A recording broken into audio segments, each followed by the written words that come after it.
আমি খাটে ঘুমিয়ে আছি, আর তখনই আমার ফোনটা বেজে ওঠে। হ্যালো, আসসালামু আলাইকুম। ওয়ালাইকুম সালাম। কি করেন আপনি, আর কোথায় আপনি? ও তারিন, তুমি? আমি তো শুয়ে আছি। কয়টা বাজে? ও শিট! তাড়াতাড়ি কলেজে আসো। বলেই ফোন কেটে দিল। আর আমিও ফোনটা রেখে লাফিয়ে উঠে চলে গেলাম ফ্রেশ হতে। ফ্রেশ হয়ে এসে ডাইনিং টেবিলে গিয়ে বসি। কি রে, এত দেরি করে ঘুম থেকে উঠলি কেন? আর বলিও না, কাল রাতে ঘুম আসে নাই আমার। তাড়াতাড়ি নাস্তা দাও তো। তারপর নাস্তা করেই আম্মুকে বিদায় দিয়ে বেরিয়ে পড়ি। আর রাস্তায় দাঁড়িয়ে আছি রিক্সার জন্য। দাঁড়িয়ে নিজের পরিচয়টা দিয়ে দেই। বরাবরের মতো আমি মোহাম্মদ ওবায়দুর রহমান অন্তর, অনার্স 3য় বর্ষে পড়ি। আব্বু আম্মুর একমাত্র সন্তান আমি। আর সকালে যে কল দিয়ে আমাকে জাগিয়ে দেয় সে আমার ভালোবাসা তারিন, যার সাথে আমার 1.5 বছরের সম্পর্ক। আর বাকিটুকু না হয় গল্পেই জেনে নিয়েন। দাঁড়িয়ে আছি অসহায়ের মতো। শালার ভাগ্য এত খারাপ কেন? একে তো লেট, দ্বিতীয়ত রিক্সাওয়ালা মামারাও নাই। অন্তর, আমি দেখলাম কেউ একজন আমাকে ডাক দিল। দেখলাম সে আর কেউ না, আমার ক্লাসমেট ও হারামি বান্ধবী তানিয়া। তবে শুধু ক্লাসমেট ও বান্ধবী বললে হবে না, অন্য একটা পরিচয়ও আছে, আমার বেস্টুর জিএফ। তবে বন্ধুর জিএফ মানে আমার ক্লোজ ফ্রেন্ড, বলতে গেলে বেস্টিও। কিরে এভাবে দাঁড়ায় আছিস কেন? খুশির ঠেলায় আহার এই বেচারা, ওঠ রিক্সায়। আমিও লাফিয়ে রিক্সায় উঠে পড়ি। তুই না উঠতে দিলেও তোরে লাফতি মারি ফেলে আমি রিক্সা নিয়ে চলে যেতাম আর কি। কুত্তা। চুপ কুত্তি। আর মামা রিক্সা চালান, এতের কথা শুনে লাভ নাই। পাবনার পাগলি এতে। রিক্সা চলতেছে আপন গতিতে, আর আমরা রিক্সায় যুদ্ধ করতে ব্যস্ত। রিক্সা ঠিক আমাদের কলেজের গেটে থামে। ওই কুত্তা, ভাড়া দে। দিমু তো গতকালকে। যা, আমি দিচ্ছি, কিপটা কোথাকার। তারপর তানিয়া ভাড়া দিয়ে দেয়। আমি তো মহা খুশি, টাকা বাঁচাইছি। একটা মাত্র কারণে তোকে সহ্য করতেছি, শুধু কাজটা শেষ হোক ব্যাস। যা, তোর কাজ করবো না আমি, মুড়ি খা। তারপর তানিয়ার সাথে ক্লাসের দিকে যেতে লাগি। ক্লাসে যেতেই আমরা দেখলাম স্যার ক্লাস করাতেছে। বাহ, এত তাড়াতাড়ি আসলেন? কি করে আপনারা? না মানে স্যার, রিক্সার চাকা পাংচার হয়ে গেছে, তাই দেরি হয়ে গেছে স্যার। বাহানা বানাইস না, তোরে হাড়ে হাড়ে চিনি আমি। স্যার আজকের জন্য মাফ করে দেন না। যা সিটে বয়, ইম্পর্ট্যান্ট ক্লাস চলছে। আজকে এমনেও নোট দেয়া হবে, নিয়ে নিস। স্যার আমাকে ভালো করে চিনে, যদি কথা বাড়াই তাহলে তার মাথা যাবে, তাই কিছু না বলেই ক্লাসে বসতে দেয়। আমিও বসে পড়ি আর ক্লাসে মনোযোগ দেই। তবে দেখলাম তারিন আমার দিকে অন্যভাবেই তাকিয়ে আছে। ক্লাসটা শেষ হতেই আমি ক্যাম্পাসে চলে গেলাম। দেখলাম তারিনও আসলো। এত লেট কেন আজকে? সরি, আসলে ঘুম থেকে উঠতে লেট হয়ে গেছে। তানিয়ারও কি ঘুম থেকে উঠতে লেট হয়ে গেছে, নাকি সেও তোমার সাথে একত্রে আসলো? আরে সেটা তো আমি জানি না, তাকে জিজ্ঞাসা করো তুমি। আর তুমি তানিয়াকে নিয়ে কথা বলতেছো কেন? সে তো আমার ফ্রেন্ড হয়। তারিন আমার পাশে এসে বসে। দেখো অন্তর, আমি সত্যিই তোমাকে ভালোবাসি, আর তোমাকে হারাতে চাই না। প্লিজ আমাকে চিট করিও না। চিন্তা করিও না, আমি তোমার ভরসা ভাঙবো না। তাহলে বলো, তানিয়ার সাথে কিসের এত কথা তোমার? সময় হলেই বুঝতে পারবা। এখন চলো ক্যান্টিনে চাই। চলো। আর কি বলবো তোমাকে? তোরাই যা, আমি তো আকাশ থেকে ভেসে আসছি। না রে শালা, তুই তো উগান্ডা থেকে আসছিস। দূর বেটা। তাহলে আমি বা কেন বাদ যাব? চলো চারজনেই ক্যান্টিনে গিয়ে নাস্তা করে নেই। তারপর আমরা ক্যান্টিনে যেতে লাগি। কিন্তু তারিন তানিয়াকে দেখে কিছুটা সংকোচ বোধ করতে লাগলো, কারণ অন্তর আর তানিয়ার মধ্যে কিছু তো একটা চলতেছে, যা থেকে সে বিরত।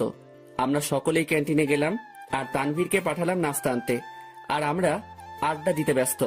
কিন্তু তারিন বারবার অন্তরের দিকে তাকাচ্ছে। সে অন্তরের চোখের ইশারা দেখতে লাগে, যা তানিয়াকে দেওয়া হচ্ছে। কি এমন কথা তানিয়া ও অন্তরের মধ্যে, যা আমাকে বলা হয়নি? তাদের দুজনের হাবভাব ঠিক লাগতেছে না আমার। অনেকদিন ধরেই তাদের আমি একটু ক্লোজ আসতে দেখলাম। কোনো অন্তর আমাকে ঠকাচ্ছে না তো? যেই করেই হোক, তাদের দুজনের মধ্যে কথাবার্তাগুলো আমাকে জানতে হবে। তানভীর নাস্তা নিয়ে আসে আর আমরাও মজা করে খেতে লাগি। নাস্তা খাওয়া শেষ করে আমরা ক্যাম্পাসে চলে যাই। আমি দেখলাম তারিন একটু অন্যমনস্ক হয়ে আছে। কি হয়েছে তোমার, এইভাবে অন্যমনস্ক হয়ে আছো কেন? কোনো সমস্যা? কিছুই না। আচ্ছা শোনো, চলো না একটু ঘুরে আসি। সরি, তানিয়ার সাথে একটু কাজ আছে আমার, কাল যাব কেমন? আচ্ছা ঠিক আছে। অন্তর, আজকে আমাদের কি করার কথা ছিল? জানি, চলো। আচ্ছা এভরিবডি, ঠিক আছে, পরে কথা হবে। আমার আর অন্তরের একটা কাজ আছে। ঠিক আছে যাও। আর অন্তর সাবধান শালা। বেশি কথা বলবি তাহলে কিন্তু। আচ্ছা যা শালা মর্গা। আর তানিয়ার খেয়াল রাখবি। তারপর আমি আর তানিয়া বিদায় নিয়ে চলে গেলাম আমাদের কাছে। অন্যদিকে তানভীর, বল। অন্তর আর তানিয়ার দিকে খেয়াল করছিস তুই? কি হয়েছে তাদের? তাদের হাব ভাব দেখছিস তুই? দেখলাম তো। আমার থেকে তো কোনো কিছুই মনে হলো না। তোর থেকে মনে হবে কিভাবে? তোর বেস্টু বলে কথা। কিন্তু আমার থেকে তানিয়ার অন্তরের হাব ভাব ঠিক লাগছে না।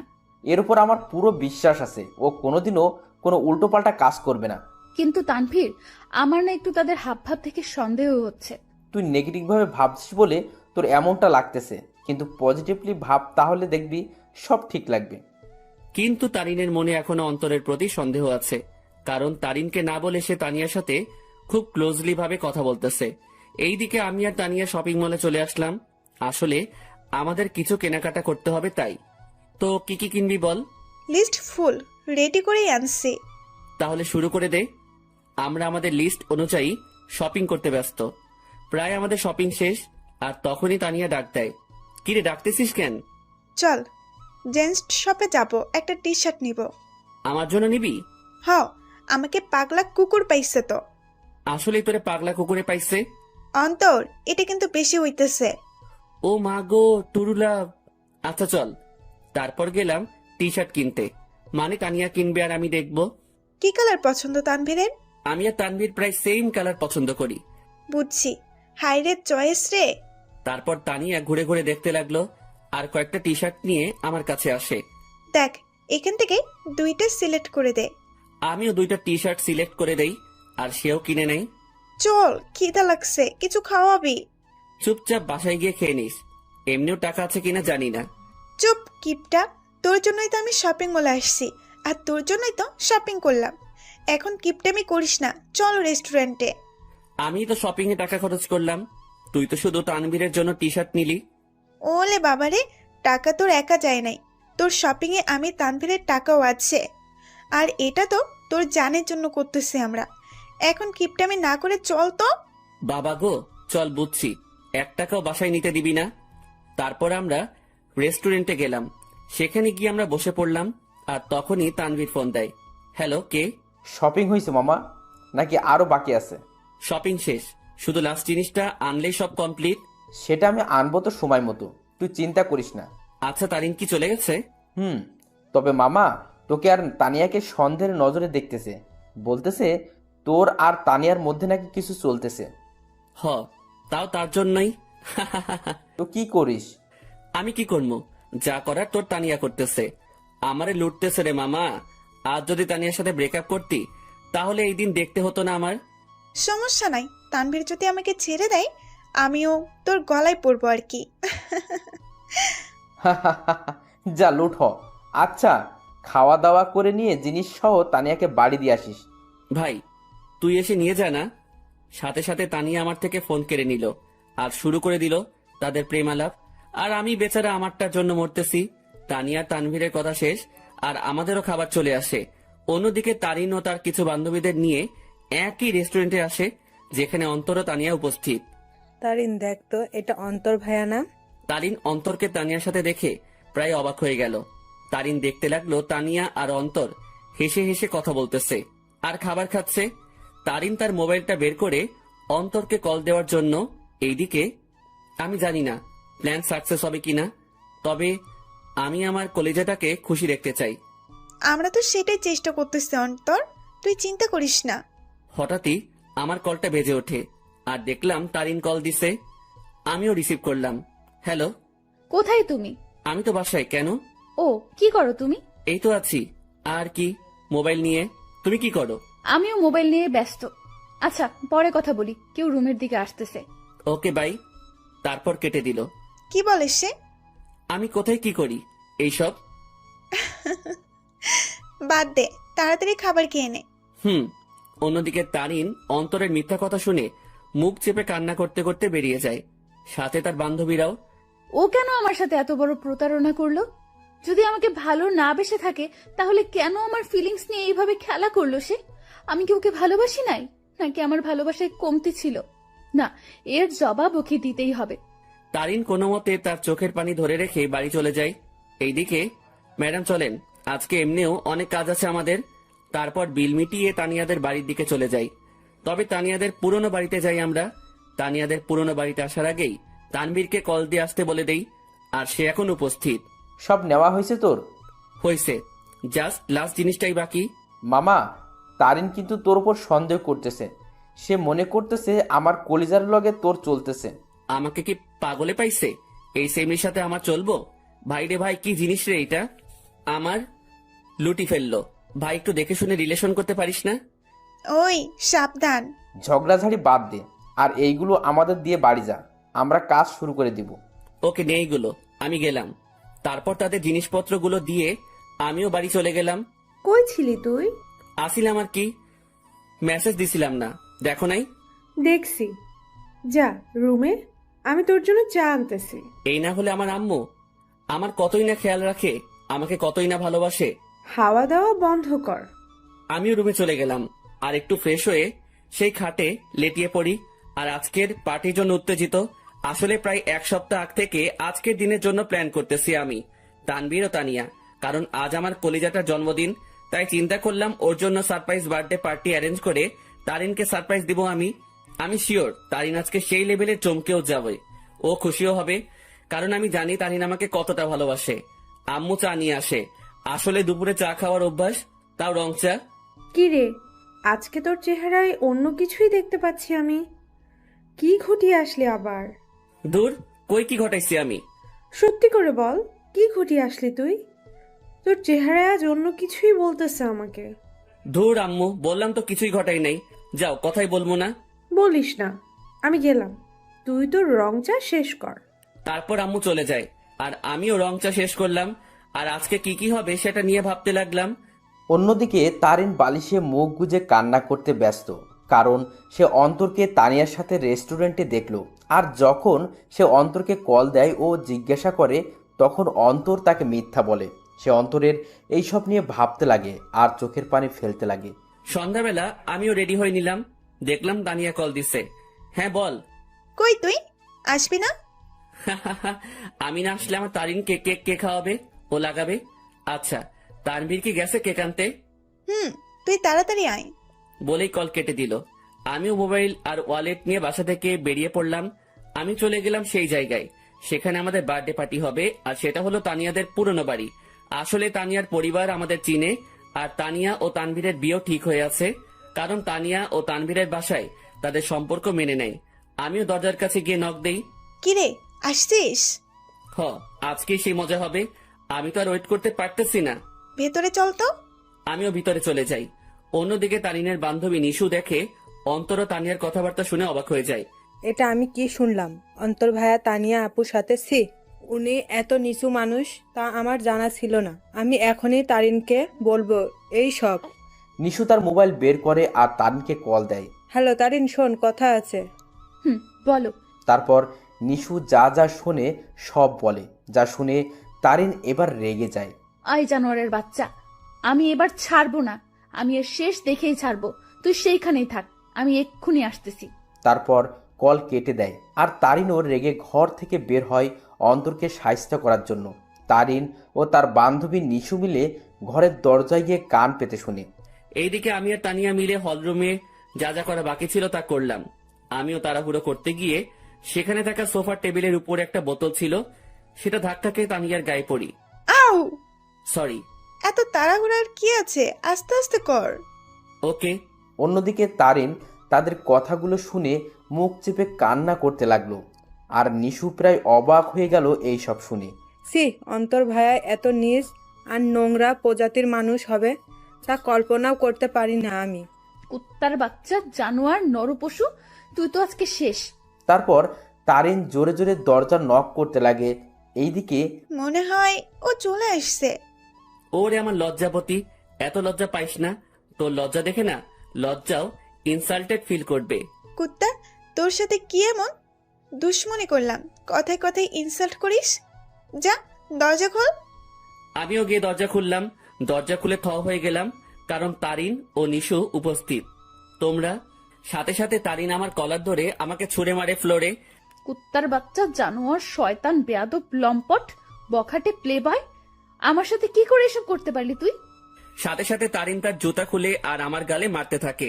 জানিস আমি তোকে কতটাই না ভালোবাসছি, কিন্তু তুই যে এমন হবি কে জানতো। তারিন, কি করছিস তুই এইসব? চুপ, বেয়াদব নষ্টা মেয়ে। তোর আর তানভীরের বিয়ে ঠিক হয়ে থাকার পরেও তুই আমার বয়ফ্রেন্ডের সাথে ছি। আর তুই, তোকে কতই না ভালো ভাবছিলাম আমি, কিন্তু তুই তো আস্ত একটা লুচ্চা, বেয়াদব, লম্পট। মানে যত খারাপই বলি না কেন, তার থেকেও নিচ তুই। আমি তারিনের অবস্থা দেখে অবাক হয়ে গেলাম। আর সে তো আমাকে তার পায়ের জুতো দিয়ে আমাকে মারলো। তার এই ব্যবহার দেখে আমার চোখ দিয়ে টপ টপে পানি পড়তে লাগে। আজ তারিন আমার সাথে এটা করতে পারলো? আমি কি এমন অপরাধ করলাম যার জন্য তারিন আমাকে এতগুলো কথা শোনালো আর জুতার বাড়িও দিল? তোর যদি রুম ডেট করার এত ইচ্ছা ছিল আমাকে বলতি, কিন্তু তুই কি না। এই লুচ্চা প্লে বয়, তোর কি একটুও মনে সংকোচ বোধ করে নাই? নিজেই নিজের বেস্ট ফ্রেন্ডের হবু বউয়ের সাথে তুই। আমার তো মন ভেঙে ফেললি, কিন্তু কি করে নিজের বেস্ট ফ্রেন্ডকেও ধোকা দিলি তুই? বলেই তারিন আমাকে জুতা দিয়ে মারতে লাগলো। সি ভাইয়া, আপনি এত নিচু প্রজাতির মানুষ হবেন তা আমার জানা ছিল না। আপনি জানেন তারিন সবসময় আপনাকে নিয়ে কথা বলতো, সবসময় আপনাকে নিয়ে কতই না স্বপ্ন ছিল তার, কিন্তু আপনি কি না। সি ভাইয়া, আপনাকে দেখে আমার ঘৃণা হচ্ছে। তাদের কথাগুলো শুনে আমি চোখ দিয়ে পানি ফেলছিলাম। আজ তারিন আমাকে এইভাবে অপমান করলো। আমি তো কোনো অন্যায় করি নাই, তাহলে কি বলতেছে তারিন এইসব? সত্যি কলিজাটা ফেটে যাচ্ছে আমার। জানিস তোকে কি করা দরকার? তোকে জুতার মালা পরায় এলাকায় ঘুরানো দরকার। দাঁড়া, আমি পুলিশকে কল দিচ্ছি। আর তখনই তানভীর কেক নিয়ে উপস্থিত হয়। সে আমাকে এভাবে পড়ে থাকতে দেখে ও তারিনকে এখন এখানে দেখে অবাক হয়ে যায়। এই অন্তর, এইভাবে পড়ে আসিস কেন? আর তারিন এখন এখানে কি করতেছে? তানভীর, আমি তোকে আগেও বলেছি, এই জানোয়ার ও তোর নষ্টা হবু বউয়ের মাঝে অনেক কিছু চলতেছে, কিন্তু তুই বিশ্বাস করিস নাই। কিন্তু দেখ, আমার সন্দেহ ঠিক সত্যিই হইছে। আজ আমি ও নিশু মিলে হাতে নাতে ধরছি এই দুইটাকে। তারা এখানে তাদের কীর্তিকলাপে ব্যস্ত ছিল, আর আমাকেও তোকে ঠকাচ্ছিল তারা দুজন মিলে। তানভীর কথাটা শুনে অবাক হয়ে যায়, তবে তানভীর অবাক হয় তারিনের কথাগুলো শুনে। এই কি বললি তুই? অন্তর আর তানিয়ার মাঝে কি চলতেছে? দেখ তুই, তাদের দুইটাকেই তানিয়ার পুরনো বাড়িতে ধরছি আমরা। দেখ, পুরনো বাড়িতে এসে তারা তাদের প্রেম লীলা চালাচ্ছিল, কিন্তু আজ ধরা খেয়ে গেল দুই নষ্টা। সাথে সাথে তানভীর দিল তারিনকে কষে এক থাপ্পড় খেয়ে তারিন ফ্লোরে পড়ে যায়। দেখলাম তানভীর রেগে আছে। আমিও উঠে তানভীরকে ধরি। অন্তর, ছাড় আমাকে। এই মেয়ে কাকে কি বলতেছে? তারিন তানভীরের দিকে গাল হাত দিয়ে তাকিয়ে আছে, আর নিশো অবাক চোখে তানভীরের দিকে তাকিয়ে আছে। তানভীর আমার থেকে নিজেকে ছাড়াই নাই আর তারিনের চুলের মুঠি ধরে দাঁড় করায়। এই, তুই কাকে কি বলছিস? আর কি বললি তুই?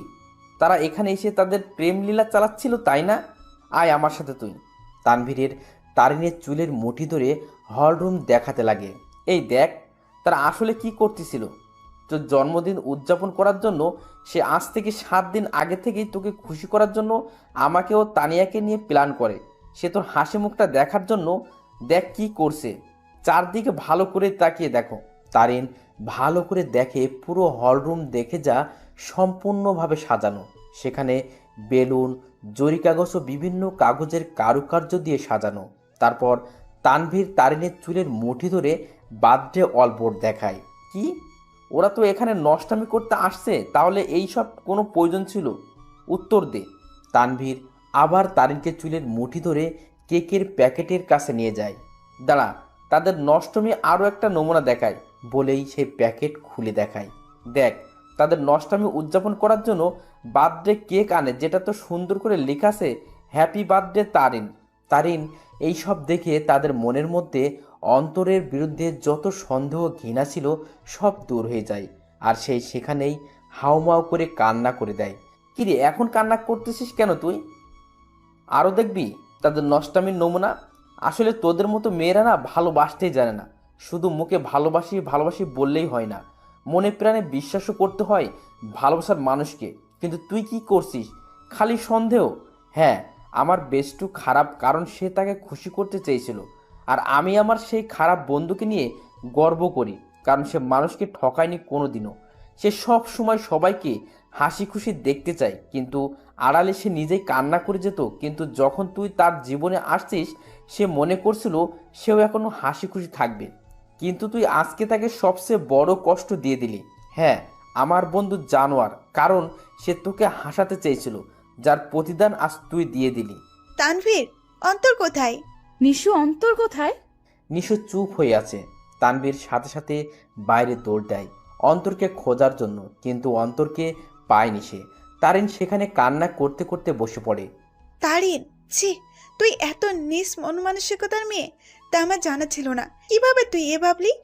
অন্তর আমাকে বান্ধবী মানে তো ঠিকই, সাথে ও আমাকে মন থেকে সম্মানও দেয়। আর তুই কি না, অন্তর তোর জন্য কতই না কি করতে চাইছিল। সে চাইছে তোকে সারপ্রাইজ বার্থডে পার্টি দেবে, কিন্তু তুই তাকে কি দিলি? অনেক অপমান ও জুতার বাড়ি। কি করে পারলি তুই এইসব ভাবতে? অন্তর তোকে কতটা ভালোবাসে তা আমি আর তানভীর ভালো করেই জানি, কিন্তু তুই ভালো যেহেতু বেসেছিস, তাহলে একটু ভালোবাসার মানুষকে বিশ্বাস করতে শেখ, সন্দেহ না। আমার মনে হয় না তুই অন্তরকে কোনো দিনও ভালোবেসেছিস, কিন্তু সে তোকে মনে প্রাণে ভালোবেসেই গেল। তানভীর বাইরে থেকে আসে। অন্তরকে পাইছো? না, তুমি একটু কষ্ট করে বাড়িতে খুঁজে দেখো তো। আর এই, তুই বের হ বাড়ি থেকে। তানভীর তারিনকে টেনে বাড়ি থেকে বের করে দেয়, সাথে নিশিও বেরিয়ে যায়।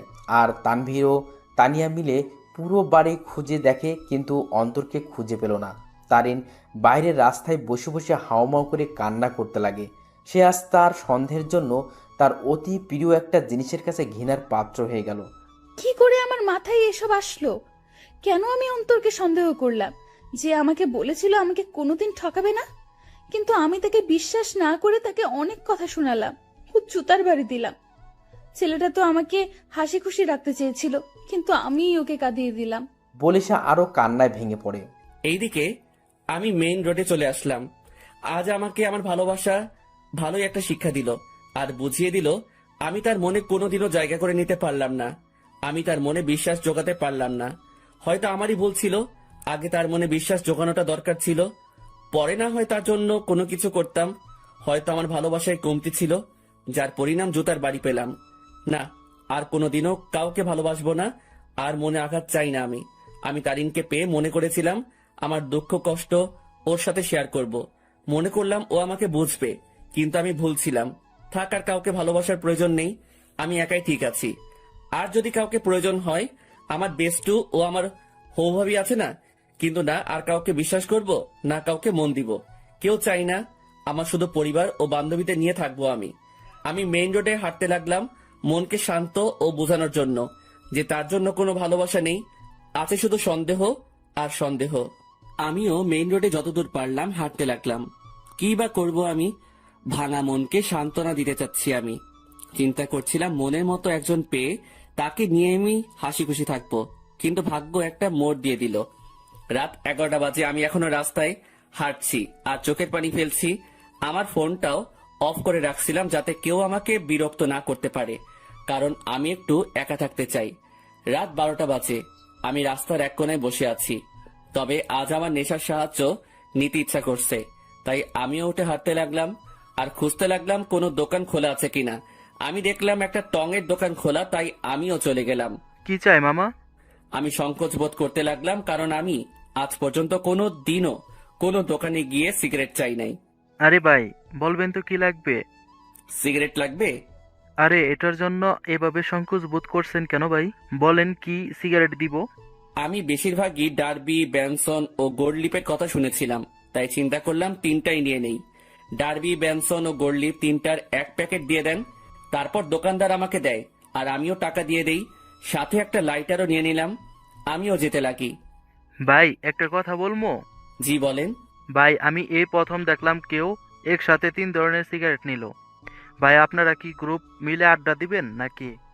সেটা আপনি না জানলেও চলবে, আপনার কাজ সিগারেট বিক্রি করা, এই সকল প্রশ্ন করা না। বলেই চলে আসলাম সেখান থেকে। তারপর আমিও আবারও মেইন রোডে গিয়ে সিগারেট ধরালাম। হাতে সিগারেট খাবো কি খাবো না তা ভাবতে লাগলাম। পরে এইসব ভাবনা চিন্তা বাদ দিয়ে সোজা খাওয়া শুরু করে দিলাম। প্রথমে একটু কষ্ট লাগলেও পরে ঠিক লাগতে লাগলো। প্রথমে গোল্ডলিপ, এরপর ব্যানসন, এরপর ডার্বি খেলাম। একটা শেষ হতেই অন্য একটা ধরিয়ে দিলাম।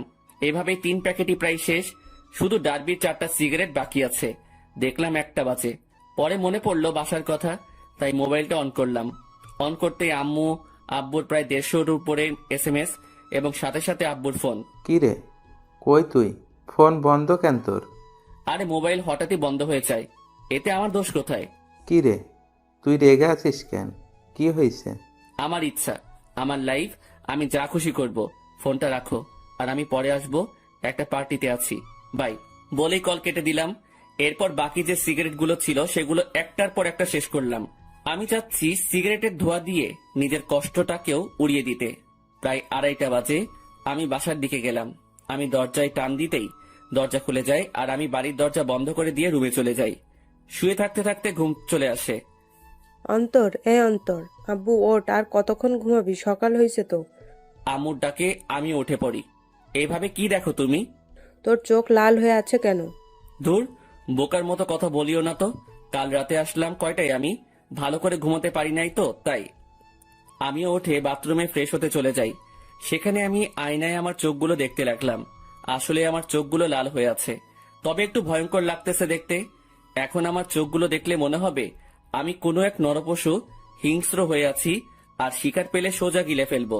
আমি খেয়াল করলাম আমার গায়ের থেকে সিগারেটের গন্ধ আসতেছে, তাই পকেটে যা যা ছিল সব বের করে এক সাইডে রেখে সেই অবস্থায় গোসল করে নিলাম। তারপর রুমে গিয়ে একটা টি শার্ট ও প্যান্ট নিয়ে আবার বাথরুমে চলে গেলাম আর চেঞ্জ করে নিলাম। এরপর আমি আমার রুমে আয়নার সামনে গেলাম। সেখানে গিয়ে নিজেকে দেখতে লাগলাম। একদিনে কি থেকে কি হয়ে গেলাম আমি। আমার চুলগুলো ভেজা অবস্থায় আছে, তাই সেগুলো নেমে আছে, আর চুলগুলো বড় হওয়ার কারণে চোখ বরাবর আসলো। তবে সেই অবস্থায় নিজেকে দেখলাম আর নিজেই প্রায় ভয় পেয়ে গেলাম, কারণ আমার চুল ও চোখের জন্য একটা কি বলবো ভাই, বাদ দেন। আমিও ডাইনিং রুমে চলে গেলাম। দেখলাম আব্বুও উপস্থিত। আমিও টেবিলে বসলাম। কি রে, কাল রাতে কই ছিলি? একটা ফ্রেন্ডের বাসায় বার্থডে পার্টিতে ছিলাম। আমাদের একটু বলে যাইতি, ভালো হইতো। আমাদের কি চিন্তা হয় না তোর জন্য? সাথে সাথে টেবিলের উপর থেকে একটা গ্লাস নিয়ে ফ্লোরে আছাড় মেরে ভেঙে ফেলি। আমাকে পাইছোটা কি তোমরা? আমি কি মেয়ে নাকি যে আমাকে নিয়ে চিন্তা হয়? যদি এতই চিন্তা হয় তাহলে কেন বাইরের দুনিয়া দেখাইছো আমাকে? ঘরে আটকায় রাখলেই হইতো। আমার অবস্থা দেখে আম্মু আব্বু দুজনেই নিস্তব্ধ হয়ে গেল, আর আমিও টেবিল থেকে উঠে সোজা রুমে চলে গেলাম। তখন মনে পড়লো ফোনের কথা। আমিও ফোনটা হাতে নিলাম। দেখলাম তারিনের নাম্বার থেকে অনেকগুলো মিসড কল। আমি ফোনটা খাটের উপরে ছুঁড়ে মারি। ফোন বাজতে লাগলো। দেখলাম আননোন নাম্বার থেকে কল আসছে। আমিও রিসিভ করলাম। হ্যালো, আসসালামু আলাইকুম, কে বলছেন? হ্যালো, কোথায় তুমি? কলেজে আসো নাই কেন? দেখো, দোহাই লাগে, একটিবার দেখা করো আমার সাথে। ওই আমাকে পাইছিস কি তুই? যখন ইচ্ছা কষ্ট দিবি, যখন ইচ্ছা পিরিত দেখাবি, তাই না? আর কোনো দিনও আমাকে কল দিবি না। তোর মতো ভালো মেয়ের সাথে আমার মতো লুচ্চা নষ্টা প্লে বয়ের কথা বলা উচিত না। রাখ ফোন। বলে কল কেটে দিলাম আর মোবাইলটা খাটে ছুঁড়ে ফেলি। লাগবে না কারো ভালোবাসা আমার, একাই ঠিক আছি আমি। অনেক কষ্ট দিয়ে এখন আলগা পিরিত দেখাইতে আসছে। না, এই সিমটাই ভেঙে ফেলবো আমি। না থাকবে সিম, না হবে কন্ট্রাক্ট। আমি মোবাইলটা হাতে নিয়ে তা খুলে সিম নিয়ে নেই আর সেটা ভেঙে ফেলি, আর খাটে শুয়ে পড়ি চোখটা বন্ধ করে। হঠাৎই কেউ একজন আমার মাথায় হাত বুলিয়ে দিতে লাগে। আমিও চোখ খুলে দেখি আম্মু মাথায় হাত বুলিয়ে দিচ্ছে। কি রে আব্বু, কি হয়েছে তোর? একটু বলতো আমাকে। কিছু হয় নাই আমার। আচ্ছা, দেখি আমি নাস্তা খাইয়ে দিই। আচ্ছা দাও। তারপর দেখলাম আম্মু নাস্তা নিয়েই আমার রুমে আসে আর প্লেট নিয়ে আমাকে খাওয়াই দিতে লাগে। আচ্ছা শোন, তোর নানু কল দিছিল, এক কাজ কর, তুই কয়েকদিন সেখান থেকে ঘুরে আয় না। আচ্ছা ঠিক আছে, যাব। ঠিক আছে, আজই চলে যা, তাহলে ভালো হবে। ঠিক আছে। আম্মু আমাকে নাস্তা খাওয়াই দিয়ে চলে যায়, আর আমিও চিন্তা করলাম আমার উপর এমনিও অনেক কিছুই গেছে, তাই একটু রিফ্রেশমেন্টের প্রয়োজন, তাই যাওয়াই উচিত। আমিও আমার ব্যাগ গুছিয়ে নিলাম। দেখলাম সকাল 11টা বাজে। আমি ব্যাগ নিয়ে রুম থেকে বেরিয়ে পড়লাম। আম্মু আব্বুর থেকে বিদায় নিয়ে আমি চলে গেলাম বাস স্টেশনে। আমিও টিকিট কাউন্টারে যেতেই শক খেয়ে গেলাম। কি রে, এখন কোথায় যাস? আমি কি বলবো বুঝতে পারতেছি না, কারণ আমার সামনে তানভীর দাঁড়িয়ে আছে। শালা তুই তুই এখানে কি করতেছিস? শালা আমাকে একা করে কই যাচ্ছিস?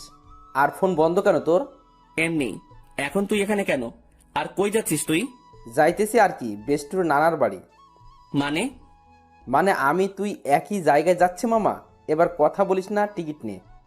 আমি আর কোনো কথা না বলে টিকিট নিতে গেলাম, কিন্তু প্রশ্ন হলো এই হারামি কি করে জানলো আমি যে এলাকা ছাড়তেছি? জি, 2টা টিকিট দেন তো জায়গার জন্য। নিয়ে নি, পরের বাস দেরি আছে। ঠিক আছে, দেন তাহলে। আমি 2টা টিকিট নিয়ে নিলাম, কিন্তু আমরা দুজন দু প্রান্তে বসতে হবে। আমরা বাসে উঠলাম। আমি শুধু একটা ব্যাগ নিয়ে আসলাম, যেটাতে কিছু জামা কাপড় ও আমার কিছু প্রয়োজনীয় জিনিস আছে। আমি আবার সিটে বসলাম। যাক ভালোই, আমাকে জানালার পাশ দেওয়া হয়েছে। এবার প্রকৃতি উপভোগ করতে করতে নানার বাড়ি যাওয়া যাবে। আমি দেখলাম তানভীর, আমি যে শাড়িতে বসলাম সে আমার বাম পাশের শাড়ির আমার সিট বরাবর 3 সিট পর তার সিট। আমি সিটে বসে আছি আর বাস ছাড়ার অপেক্ষা করতেছি। আমি জানালা দিয়ে বাহিরে দেখতে লাগি। এক্সকিউজ মি, এটা আমার সিট, আমি কি এখানে বসতে পারি? আমি কথা শুনে সাথে সাথে তাকালাম। দেখলাম একটা কালো বোরকা পরা একটা মেয়ে এই কথা বলল। কোনটা আপনার সিট? জি, আপনার পাশের সিট আমার। আমি কি এখানে বসতে পারি? পড়ে গেলাম মুসিবতে। আমি কিনা সিট পেলাম, তাও একটা মেয়ের পাশের সিট। হয়তো অনেক ছেলে এই জিনিসটাকে তাদের জন্য সৌভাগ্য মনে করে, কিন্তু আমার জন্য এইসব দুর্ভাগ্য। কারণ আমি অন্য ছেলেগুলোর মতো মেয়ে পাগল না। তবে হ্যাঁ, একজনকে নিয়ে স্বপ্ন দেখেছিলাম, কিন্তু থাক, সে অতীতকে মনে না করাই ভালো। সেটা জাস্ট আমার জন্য একটা দুঃস্বপ্ন ছিল। এই যে মিস্টার, এখন কি বসতে দিবেন? আজব তো, আপনার সিট, আপনি বসবেন, এটা নিয়ে তো মাথা খাওয়ার কি আছে? বসেন আপনার সিটে। তারপর মেয়েটা আমার পাশের সিটে বসে পড়ে। তবে আমার একটু আনইজি লাগতেছে। আমি তানভীরকে দেখতে লাগলাম। তানভীরের সাথেও একটা বোরকা পরা মেয়ে বসছে, আর সে তো পিড়িতিরে আলাপ করতে ব্যস্ত। আপু, একটা কথা বলি, কিছু মনে করিয়েন না। আপনি যদি আমার বন্ধুর সিটে গিয়ে বসতেন তাহলে একটু ভালো হতো। সরি, পারবো না। আমি আমার সিট ছাড়া অন্য কোথাও বসি না, এটা সম্ভব না। বাপরে বাপ, কি জিনিস রে ভাই! একটা ছেলের পাশে বসছে, আমি ছেলে হয়েও তার জন্য একটু সুবিধার জন্য কথা বললাম, আর সেই কিনা গাড়ি স্টার্ট করলো। গাড়ি চলতে লাগলো আপন শক্তিতে, আর আমিও জানালার বাহিরে তাকিয়ে প্রকৃতি উপভোগ করতে ব্যস্ত। আচ্ছা, যদি কিছু মনে না করেন, আমাকে কি জানালার সিটটা দিবেন? আমি এই দেওয়া নেওয়া বন্ধ করে দিছি। যেটা নিজের সেটাকে নিয়েই থাকি, আর আমার জানালার সিট পড়ছে, তাই আমি এখানে থাকবো। দিবেন না ভালো কথা, এত অ্যাটিটিউড দেখাচ্ছেন কেন? আমার অ্যাটিটিউড বেশি, তাই দেখাচ্ছি। নাও প্লিজ সাইলেন্ট। কিছুক্ষণ নীরবভাবে বসে বসে বাহিরের প্রকৃতি দেখতে লাগলাম, আর প্রকৃতির বাজেও হারিয়ে যেতে লাগি। আর তখনই তারিনের মিষ্টি হাসিটি মনে চলে আসলো। সাথে সাথে আমি প্রকৃতি থেকে আমার মনোযোগ সরিয়ে নিলাম। কি হলো, শখ খেলেন নাকি? আমি কিছুই না বলে আমার পকেট থেকে মোবাইল আর ইয়ারফোনটা বের করে কানে লাগিয়ে দিলাম, আর গান শুনতে লাগলাম। কিছুক্ষণ গানের মধ্যে মগ্ন ছিলাম আমি, আর তখনই পাশ থেকে খোঁচা দেয়। সমস্যা কি? গান শুনছিলেন? না তো, ব্যাডমিন্টন খেলছিলাম। এত রাগ আর কি আছে? আপু, আপনার সমস্যাটা কি বলবেন? কোনো সমস্যা নেই। আচ্ছা, আপনি কি রোমান্টিক গান শুনছিলেন? বুঝছি। আপু আসেন আপনি জানালার সিটে। মেয়েটাও খুশি হয়ে জানালার সিটে বসে, আর আমি পারতেছি না যে এখনই বাস থেকে নেমে যেতে। মেজাজটা খারাপ আগে থেকেই, আমার এখন আরো খারাপ করে দিল। আমি তানবীরকে দেখলাম শালা মেয়ের সাথে পিরিতির আলাপ করতেছে। হয়তো শালা ভুলেই গেছে তার বিয়েও ঠিক হয়ে আছে। আমি তানভীরকে ডাক দিলাম। তানভীর সিট থেকে আসে, কোনো মতে দাঁড়ায়। মেয়ে পেয়ে তো ভালোই কাজ চালাচ্ছিস, শালা ভুলে গেছিস তোর বিয়ে ঠিক হয়ে আছে? নাকি তানিয়ারে কল দিয়ে বলমু? আরে দোস্ত, মেয়েটা অনেক ফ্রেন্ডলি বিহেভ করে ভাই, অনেক হাসি আড্ডাও করে, তাই আর কি একটু। আমিও তানিয়ারে কল দিয়ে একটু। না না, কল দিস না দোস্ত, না হলে সব শেষ হয়ে যাবে বেটা। হোক শালা, সব শেষ। তোর পাশেও তো একটা মেয়ে, তার সাথে তুইও ফ্ল্যাট কর, কে বারণ করলো তোরে? সেটাই তো সমস্যা। এক কাজ কর, তোর পাশের মেয়েটাকে এখানে পাঠাই দে কষ্ট করে, না হলে। এই যে মিস্টার, মেয়েদের পাশে বসলে সমস্যা কোথায়? এলার্জি আছে আমার। এবার কথা বলিয়ে না, একদম চুপ থাকেন। আচ্ছা দোস্ত, আমি পাঠাচ্ছি। তারপর তানভীর চলে গেল, আর তানভীরের পাশের মেয়েটা আসে। আমি ওনাকে সিটটা দিয়ে আমি তানভীরের পাশে বসে পড়ি, আর সেখানে কানে ইয়ারফোন লাগিয়ে গান শুনতে লাগি। বাস বিরতির জন্য থামলো। তানভীর চল, একটু ফ্রেশ হয়ে নেই, আর কিছু খেয়ে নেই। চল। তারপর আমরা বাস থেকে নামলাম, আর একটু হালকা হয়ে নিলাম। তারপর দুজনেই খাবার খেয়ে নিলাম। তবে টেবিল থেকে উঠতেই ঠিক আমার পিছন বরাবর টেবিলে সেই 2টা মেয়ে উপস্থিত। আমি তাদের দেখেও না দেখার ভান করে চলে গেলাম হাত ধুতে। তারপর হাত ধোয়া আমি তানভীরের কাছে গেলাম। তুই খা, আমি বিল দিয়ে দেই। না, বিল দিস না, আমি দিব। তুই কেন দিবি? তুই আমার সাথে আসছিস, তাই তোর বিল আমি দিব। মামা, বেইমানি হবে কিন্তু। যা যা, তুই দে, এমনিও কিপটা তুই, দে শালা। তারপর তানভীর খেয়ে বিল দিল। আর কিছু খাবার নিয়ে নিল। আমরা বাসে উঠে যাই আর আমাদের আসার পরেই সেই মেয়ে দুইটাও আসে। কিছুক্ষণ পরে বাসটা ছেড়ে দেয় আর আমিও কানে ইয়ারফোন দিয়ে গান শুনতে লাগি। প্রায় 2.5 ঘন্টা পরে আমরা আমাদের গন্তব্যে পৌঁছে যাই। আমরা বাস থেকে নামি আমাদের ব্যাগ নিয়ে। কিছুক্ষণ পরেও দেখলাম সেই মেয়েগুলো। আমি তাদের দেখেও না দেখার ভান করে আমি মোবাইলটা বের করলাম আর মামাকে ফোন দিলাম। হ্যালো মামা, কই তুমি? আরে আমি সিএনজি স্টেশনের সামনে। আর তানভীরকে দিয়ে মামার কাছে চলে গেলাম। মামা আমাকে দেখে জড়িয়ে ধরে। কেমন আছিস অন্তর? ভালোই আছি। তোমাকে কয়বার বললাম আমার জন্য গ্রামের একটা সুন্দরী খুঁজতে, যাতে বিয়ে করতে পারি? হা হা হা, বজ্জাত, এখনো ফাজলামি যায় নাই তাই না? কেমনে যাবে? মুই লেজেন্ডারি ফাজিল। আর মামা, এ হলো আমার বেস্টু, যার কথা তোমাকে বলতাম।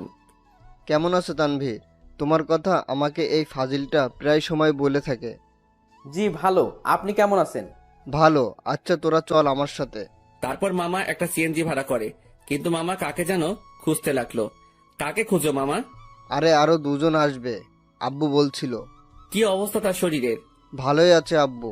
আর আব্বু বলছিল তার নাকি কোনো বন্ধুর 2টা নাতনিও আসবে, তাদেরও নিয়ে যেতে বলল। ও আচ্ছা। তার কিছুক্ষণ পর মামা কাকে দেখে যেন চলে যায় আমাদের সিএনজির কাছে রেখে। আর কিছুক্ষণ পরে মামার সাথে 2টা মেয়ে আসে। তাদের দেখে আমি অবাক হয়ে গেলাম, কারণ এরা হলো সেই মেয়েগুলো যেগুলো আমাদের সাথে বসেছিল। আমি অবাক চোখে দেখতে লাগলাম। তোরা ওঠ, আমি বাইকে যাই। মামা বাইক আনছো? কেন? মামা তুমি সিএনজি করে চলে যাও, আমি বাইক নিয়ে আসতেছি। ভুলেও না। প্লিজ মামা, অনেকদিন পরে বাইক পাইলাম। কাল চালাস। আর কিছু বললাম না, কারণ মামার সাথে কথা বাড়াই লাভ নাই। আমি আর তানভীর সিএনজিতে উঠে পড়ি, আর পিছে সেই 2টা মেয়েই মজা করে বসে পড়ে। তারপর সিএনজি চলতে লাগে তার আপন গতিতে। আমিও গ্রামের পরিবেশ উপভোগ করতে করতে যেতে লাগি। মামা তার বাইক নিয়ে চলে যায়। আমরা আমার নানার বাড়ি পৌঁছে যাই। আমি দেখলাম নানা ভাই দরজায় দাঁড়ায় আছে। আমি নানা ভাইয়ের কাছে গেলাম আর নানা ভাইকে সালাম করলাম। নানা ভাই, কেমন আছিস? তারপর নানা ভাই আমাকে জড়িয়ে ধরে। আমি তো ভালোই আছি, তবে তোমার খবর জিজ্ঞাসা করবো না, কারণ তোমাকে দেখে পাওয়ারফুল মানুষ মনে হচ্ছে। কি মনে করিস? আমার অনেক শক্তি বলেই তো 80 বছরে বেঁচে আছি। কিন্তু নানা ভাই, আমি তো শুনছি ভালো মানুষ তাড়াতাড়ি মরে, আর শয়তান নাকি অনেক বছর বাঁচে। চুপ বেটা, ভিতরে যা। আমারে ধমকায় লাভ নাই নানা ভাই। তারপর তানভীরকে আমার কাছে ডাক দিলাম। নানা ভাই, আমার বন্ধু তানভীর, ও আমার সাথে আসছে। আসসালামু আলাইকুম। ওয়ালাইকুম আসসালাম। আমার বজ্জাত নাতিটা আমাকে নানা ভাইকে ডাকে, তুমিও আমাকে নানা ভাই ডাকতে পারো। জি আচ্ছা। মানিক, অন্তর তোর বন্ধুকে তাদের রুম দেখিয়ে দে। আচ্ছা আব্বু, তোরা আয় আমার সাথে। আমরা 2 জন মামার সাথে যেতে লাগি। আসলে নানাদের বাড়িটা বলতে গেলে বড় একতলা বিল্ডিং, যেটা একটু বড় করে বানানো হয়।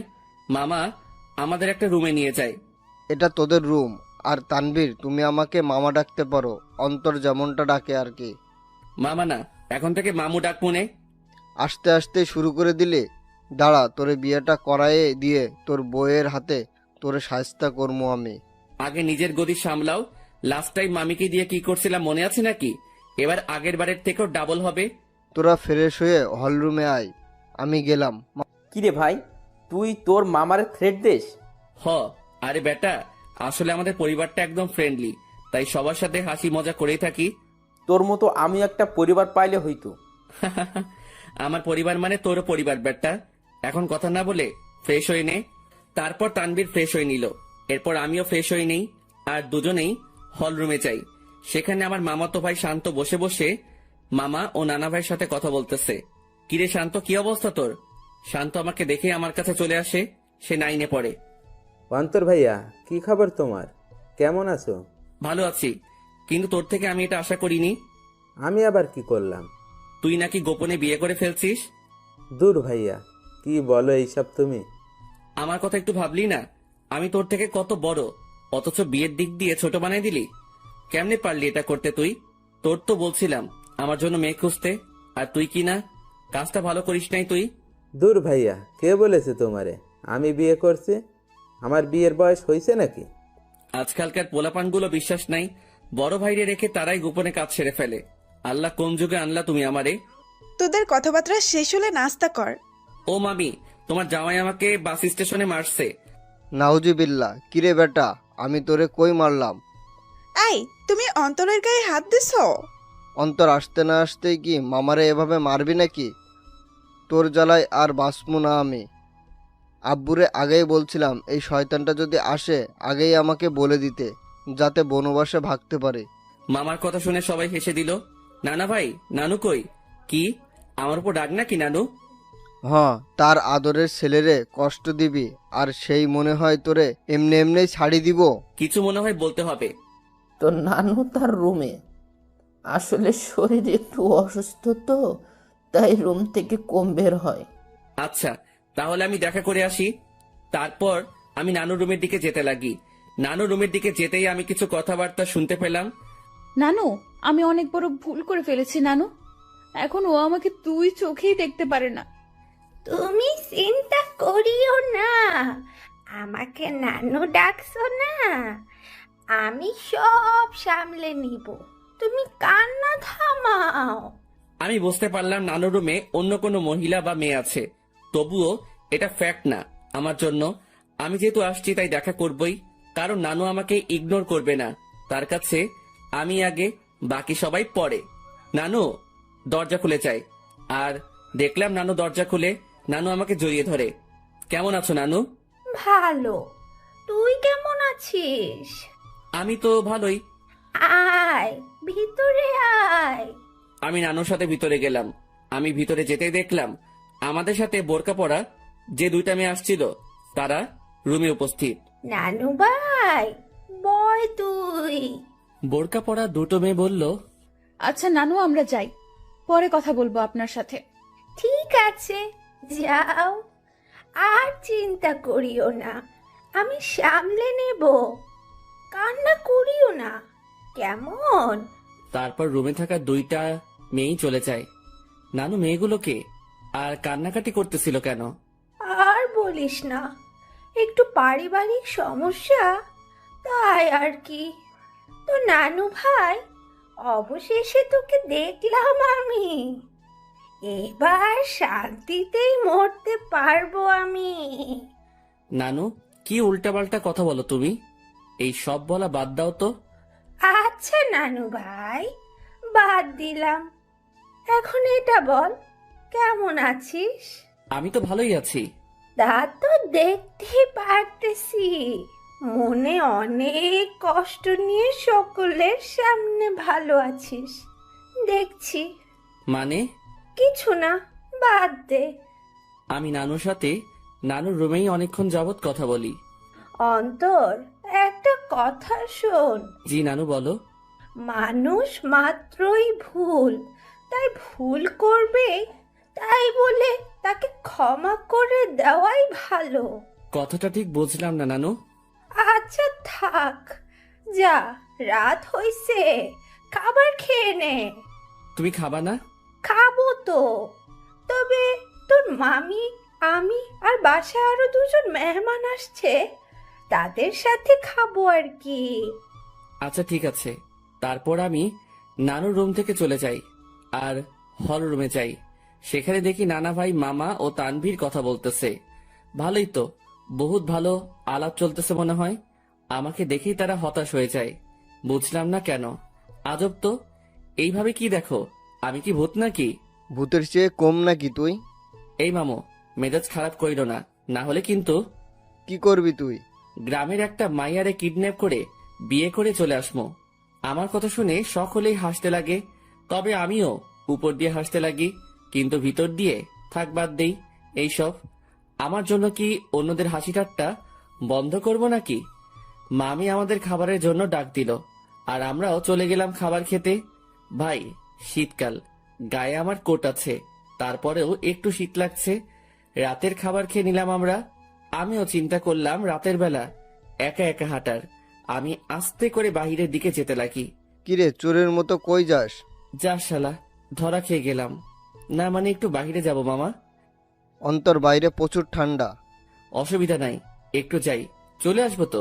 ঠিক আছে যা, তবে দরজা লাগিয়ে দিবি। তুই দরজার কাছে আসলে আমাকে একটা কল দিস, আর তানবীরকে নিবি।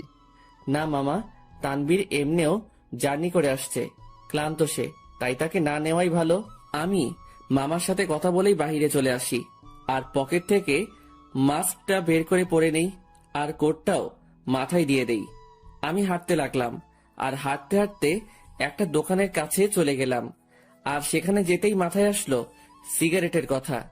মুখে মাস্ক আর হুডি, আর সেই অবস্থায় দোকানে চলে গেলাম। আরেক প্যাকেট ডার্বি নিয়ে নেই, সাথে ম্যাচও। আমিও চলে যাই এক নির্জন জায়গায়, মানে বলতে গেলে পুকুর পাড়। সেখানে পাড়ে বসার জায়গা আছে আর আমিও সেখানে বসে পড়ি আর সিগারেট টানতে লাগি। সিগারেটের ধোঁয়ার আমি আমার কষ্টগুলোকে উড়িয়ে দিচ্ছি। একজনকে মনে প্রাণে খুব ভালোবাসছিলাম, যার প্রতিদান জুতার বাড়ি পাইছি। একেবারে ভালো মতেও শিক্ষা হয়েছে আমার, আর কোনো দিনও ভালোবাসার দিকে যাব না। একাই ঠিক আছি আমি, না কারো টেনশন, না কাউকে হারানোর ভয় আমার। আমি পুকুর পাড়ে বসে বসে 2টা সিগারেট খাইলাম। আসলে পরিবেশটা আমার খুব ভালো লাগতেছে, কারণ চাঁদ রাত, আবার পুকুর পাড়ে, সেখানে পরিবেশটা খুবই দারুণ লাগতেছিল আমার। কিছুক্ষণ সেখানে সময় কাটিয়ে আমি বাড়ি চলে গেলাম। বাড়ির কাছে যেতেই মামাকে কল দিলাম আর মামাও দরজা খুলে দেয় আর আমি আমার রুমে চলে যাই। দেখি তানভীর ঘুম। আমিও আমার মোবাইলটা চার্জ দিয়ে ব্যাগে সিগারেট ও ম্যাচ ঢুকিয়ে রাখি আর গায়ে কম্বল দিয়ে ঘুম। সকালবেলা অন্তর ভাইয়া, এই ভাইয়া উঠো না কেন? সকাল হয়েছে তো ভাইয়া। আমিও উঠে পড়ি আর দেখলাম শান্ত আমাকে ডাকতে লাগলো। সকাল হয়েছে ভাইয়া, আম্মু নাস্তা রেডি করতেছে। তুই যা, আমি ফ্রেশ হয়ে আসতেছি। আর তানভীর কই? ভাইয়া তো আব্বু ও দাদুর সাথে কথা বলতেছে। তারপর শান্ত চলে গেল। আমিও উঠে পড়ি। হঠাৎই আমার জানালার দিকে চোখ গেল আর সেখানে দেখে মনে হচ্ছিল কেউ আমাকে দেখতেছিল। আমিও চলে গেলাম ফ্রেশ হতে। ফ্রেশ হয়ে এসে দেখি মামা, তানভীর, নানা ভাই, মামি, নানু সবাই কথা বলতে ব্যস্ত। আমিও গেলাম। তারপর সকলে মিলে নাস্তা করে নিলাম। অন্তর, আমার বাইক নিয়ে তুই তানবীরকে নিয়ে ঘুরে আয়। ও তো এখানে নতুন, তাই একটু দেখায় আন। আচ্ছা। তারপর মামার থেকে বাইকের চাবি নিলাম আর বাইক নিয়ে দুজনেই ঘুরে আসলাম। আমরা যে গ্রামে থাকি সেখানে প্রায় সব জায়গায় চাষ করার জন্য মাঠ ও পুকুর, কিন্তু দুঃখের কথা আমি সাঁতার পারি না, কারণ আমি জীবনের 100 ভাগের 80 ভাগই শহরেই কাটাইছি। বাকি 20 ভাগের মধ্যে 7 ভাগ বলতে পারেন ট্যুরে গিয়ে, আর বাকি অংশ শহরেই। তবুও গ্রামটা ভালো করে চিনি। যতদিন গ্রামে ছিলাম ততদিন মামার সাথে গিয়ে গ্রামে ঘুরতাম। সকালবেলা আমি আর তানভীর অনেকক্ষণ ঘোরাঘুরি করলাম আর দুপুরের দিকে আসলাম। বাইকটা রেখে বাড়িতে ঢুকলাম আর দেখলাম নানা ভাই, নানু, মামা, মামি ও সেই 2টা মেয়েও আছে আর তারা কথা বলতেছে। কিন্তু আজব ব্যাপার হলো এরা বাড়িতেও হিজাব করে রাখছে। ঘোরা শেষ? মোটামুটি। আমি রুমে চলে যাই, কিন্তু বারবার সেই মেয়েগুলোর প্রতি কেন যে আকর্ষণ লাগতেছে কে জানে। তবে ইচ্ছা তো করতেছে হুজুরনিগুলোর চেহারা দেখতে, কিন্তু ডাইরেক্ট বলা তো মুসিবত। থাক, পরে সেটা ব্যবস্থা হবে আর কি। আমি রুমে গিয়ে ব্যাগ থেকে কিছু কাপড় বাহির করলাম আর চিন্তা করলাম গোসল করব, কিন্তু মনে পড়লো এখানে তো পানির হিটার নাই যে ডাইরেক্ট বাথরুমে যাবো, সুইচটা ক্লিক করবো আর গরম পানি পামো। পড়লাম আরেক মুসিবতে। কেমনটা লাগে, ধুর, মামিকে বলবো গরম পানি করে দিতে। আমি যখনই রুম থেকে বের হব তার আগেই মামি উপস্থিত উইথ গরম পানি। এই না হলে আমার মামি আমার কখন কি লাগে তা তুমিও আম্মুর মতোই জেনে যাও। আমিও তো তোর আরাক আম্মু, এখন যা গোসল করতে, আমি পানি দিয়ে গেলাম। থ্যাংক ইউ মামি, আই লাভ ইউ বলতাম, কিন্তু মামা শুনলে হার্ট অ্যাটাক করবো। যা ফাজিল। মামি চলে গেল আর আমিও মনের সুখে লুঙ্গি আর তোয়ালে নিয়ে চলে গেলাম গোসল করতে। গোসল শেষ করতেই আমিও রুমে আসলাম। লুঙ্গি পরা আছে, বলা যায় না কখন কোথায় খুলে যায়। জীবনে 2টা কখন কোথায় খুলবে তা কেউ বলতে পারে না। 1 হলো কপাল, 2 হলো লুঙ্গি। আমার মনে হলো কেউ আমাকে দেখতেছে। আমিও জানালার দিকে তাকালাম, কিন্তু কেউ নাই। ভাই, বলা যায় না কখন কে এসে দাঁড়ায় থাকে, তাই প্যান্ট আর টি শার্ট বাথরুমে চলে গেলাম আর সেখান থেকে চেঞ্জ করে আসলাম। আমি রুম থেকে বের হতেই এক হুজুরনি আমার সামনে এসে পড়ে। আমিও এড়িয়ে চলে যেতে লাগি আর বাহিরে বাড়ির আঙিনায় রোদের মধ্যে দাঁড়ায় অনেক ঠান্ডা লাগতেছিল ভাই। বিশ্বাস করেন, শীতকালে শরীর ভিজা অবস্থায় কেউ গায়ে একটা ফু দেয় না, তা ব্রেকআপের চেয়ে কষ্টকর লাগে। তো আপনি এই বাড়ির লোক, তা আমাকে আগে বলতে পারলেন না? খালি খালি টেনশনে ছিলাম আমি। আমি পিছনে তাকালাম, কিন্তু চেহারা না দেখায় বুঝতে পারলাম না কে কোনটা, মানে কে কোন বোরকাওয়ালি। আমি কি জানতাম আপনি এখানে আসবেন? আজাইরা কথাবার্তা বলিয়েন না, এইসব আমি পছন্দ করি না। এত অ্যাটিটিউড ভালো না। আমি বুঝতে পারলাম এটা সেই বকবক রানী যেটা বাসে আমার মাথা খাইছে। আচ্ছা, এখানেও মুখ ঢেকে রাখলেন সেটা বুঝলাম না। আসলে এটাই তো আমাদের বাড়ির নিয়ম। পরপুরুষের সামনে আমরা চেহারা দেখাই না, তবে স্বামীকে দেখানো যাবে, এই নিয়ম আছে। আচ্ছা, আপনি কি ম্যারিড? না, আপনি? আমি ম্যারিড। তো আপনার ওয়াইফকে না আনবেন? বন্ধুকে আনলেন কেন? ও ওর বাবার বাড়িতে গেছে। তবে একটা জিনিস আমি খেয়াল করলাম, মেয়েটা এমন ভাবে কথা বলতেছে মনে হয় সে আমার সম্পর্কে জানে, ও আমাকে চিনে। তাছাড়াও তার ভয়েসটা একটু একটু মাথা খাচ্ছে আমার। আচ্ছা, আপনি থাকেন কোথায়? সরি, বলা যাবে না। আচ্ছা, লাগবে না। আমি খেয়াল করলাম মেয়েটা আমার সাথে কথা বলতেছে তো ঠিকই, মানে তার কথার মধ্যে আমি অন্য একরকম কিছু পাচ্ছি। মামি আসে আর আমাদের খাবারের জন্য ডাক দেয়। আমিও চলে যাই। সেখানে দেখি মামা, তানভীর, নানা ভাই উপস্থিত ও তারা বসে বসে কথা বলতেছে। কিসের এত আলাপ তোমাদের? মনে হয় কোনো বড় ধরনের গন্ডগোল পাকানোর প্ল্যান চলতেছে তোমাদের। বিয়ের? কি? কার বিয়ে? কখন? কোথায়? কোন টাইমে? দাওয়াত দিছে তো? আমি কিন্তু যাবো। শালা তোর অভ্যাস চেঞ্জ হইল না। আরে বেটা, ফ্রি খাবার কেমনে মিস করবো বেটা? ও মামা, বলো না কার বিয়ে? আমি বিরিয়ানির চান্স মিস করতে চাচ্ছি না। তোর বিয়ে? কি? এবার খা নিজের বিয়ের বিরিয়ানি। মেজাজটা এখন 440 হয়ে গেল কিন্তু। আরে তোরা থাম তো। তারপর সবাই মিলে দুপুরের খাবার খেয়ে নিলাম। অন্তর, আজকে একটু বাজারে যাব, কিছু কিনতে হবে, তুই যাবি? আচ্ছা, গেলাম আর কি, সাথে তানভীরকেও নিয়ে নিব। আচ্ছা ঠিক আছে। অন্তর, আপুর সাথে কথা বলেছিলি? সকালে বলছিলাম, যখন তানভীরকে নিয়ে বের হয়েছিলাম তখন আম্মু কল দিছিল। আচ্ছা শোন, তোরা বাজারে যাবি ভালো কথা, আমার ওষুধ আনতে ভুলিস না। জি আব্বু। তবে আমি যাব না রে, আমার একটু শরীর খারাপ লাগতেছে। আচ্ছা ঠিক আছে, তুই রেস্ট নে, আমি আর মামা যাব। তো মামা, কখন যাবা? এই বিকাল করেই যাব। আচ্ছা। তারপর আমি আমার রুমে চলে গেলাম। সেখানে গিয়ে কিছুক্ষণ রেস্ট করে নিলাম। বিকেলবেলা আমি মামার সাথে বাজারে যাওয়ার জন্য রেডি হচ্ছি। আসলে কোট নিয়ে নিচ্ছি, যাতে যদি আসতে দেরি হলেও ঠান্ডা সহ্য করতে না হয়। মামা বাইক নিয়ে দাঁড়ায় আছে, আমি বাইকে বসলাম। কিরে, বাইক চালাবি? না মামা, তুমি চালাও। তারপর মামা বাইক চালাতে লাগে আর আমিও বাইকে বসে আছি।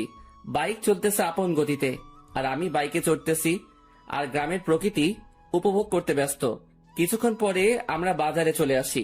মামা আমাকে নামিয়ে একটা জায়গায় বাইকটা রেখে আসে। আচ্ছা মামা, কি কি নিবা বাজার থেকে? ভাগিনা, অনেকদিন পরে আমাদের বাড়িতে আসছিস, সাথে তোর বন্ধু তানভীরকে নিয়ে আসছিস, তাই আব্বু আম্মু বলেছে তোদের দুজনের জন্য কিছু নিতে। মামা, কিছু লাগবে না আমাদের, তোমার অন্য কাজ থাকলে সেটা করো। আরে আয় তো তুই। মামা আমাকে টেনে নিয়ে যায় আর একটা পাঞ্জাবির দোকানে নিয়ে যায়। সেখানে আমি দাঁড়াই আছি আর মামা দোকানদারের সাথে কথা বলতে ব্যস্ত। অন্তর, এদিকে আয় তো। আমি মামার কাছে গেলাম। দেখ তো পাঞ্জাবিটা পছন্দ হয় কিনা। মামা আমাকে লাল কালারের পাঞ্জাবি দেখালো। মামা, লাল কেন? আমার তো বিয়ে না। বিয়ে হোক আর না হোক, কিন্তু এটা আমার পছন্দ হয়েছে আর আমি চাই বিয়েতে এটা তুই পরবি। তবে ভাগিনা, এটাতে তোরে বেশ মানাবে।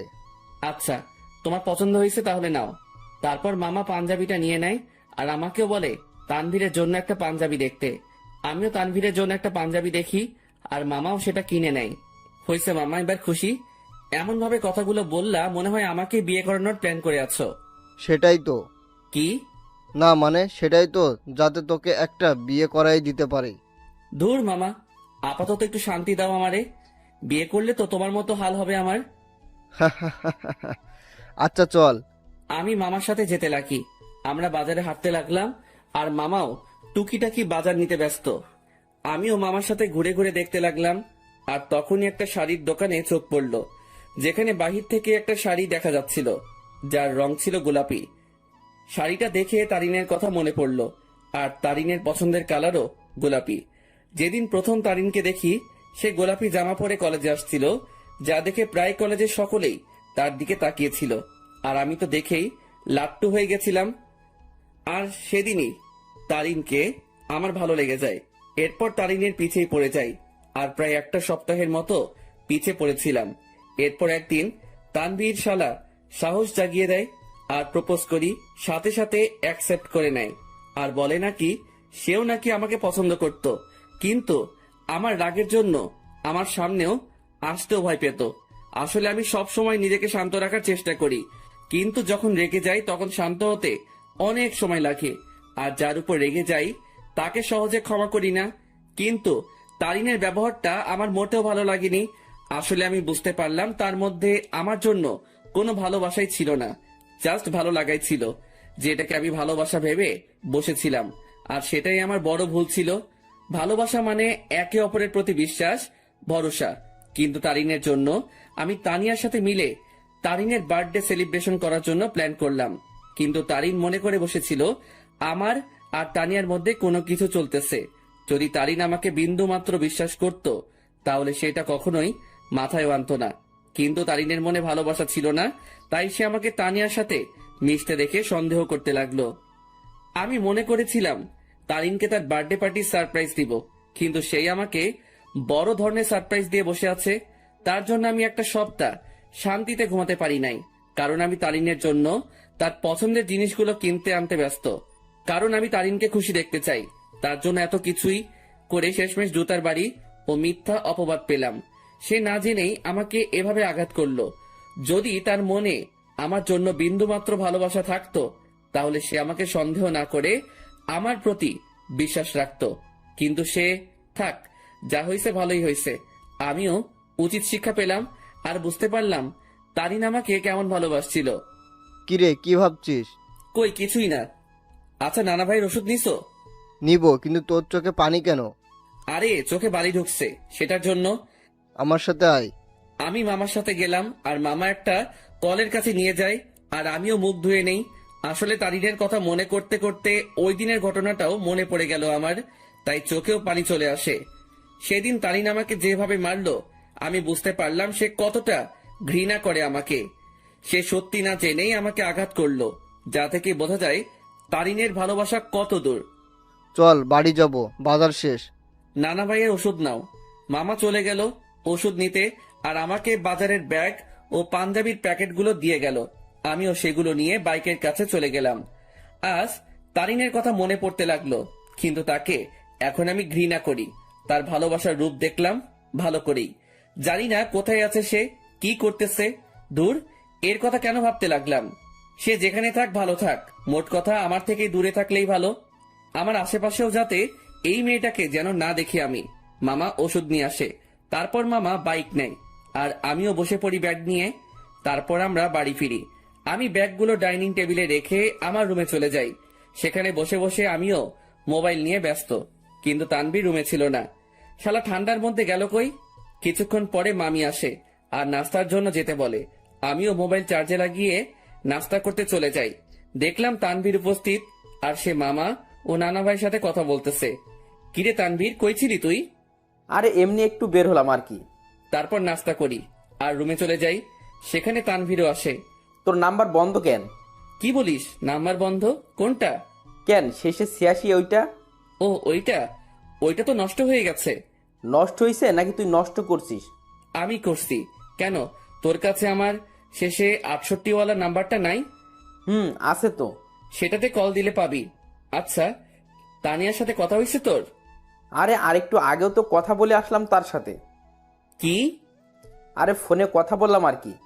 তুই কি মনে করছিস তানিয়া এখানে আর আমিও তার সাথে ঘুরে ঘুরে কথা বলতেছি? আমি তো এটা মনে করি নাই। তুই এই কথাটা বললি কেন? আরে শালা, তুই তো এটাও ভাবতে পারিস, তাই আগে বলে দিলাম আর কি। আচ্ছা বাদ দে। আর শোন, তানিয়াকে আমার পক্ষ থেকে সরি বলে দিস ওই দিনের ঘটনার জন্য। আরে বেটা বলতে হবে না, আমি সামলে নিছি ব্যাপারটা।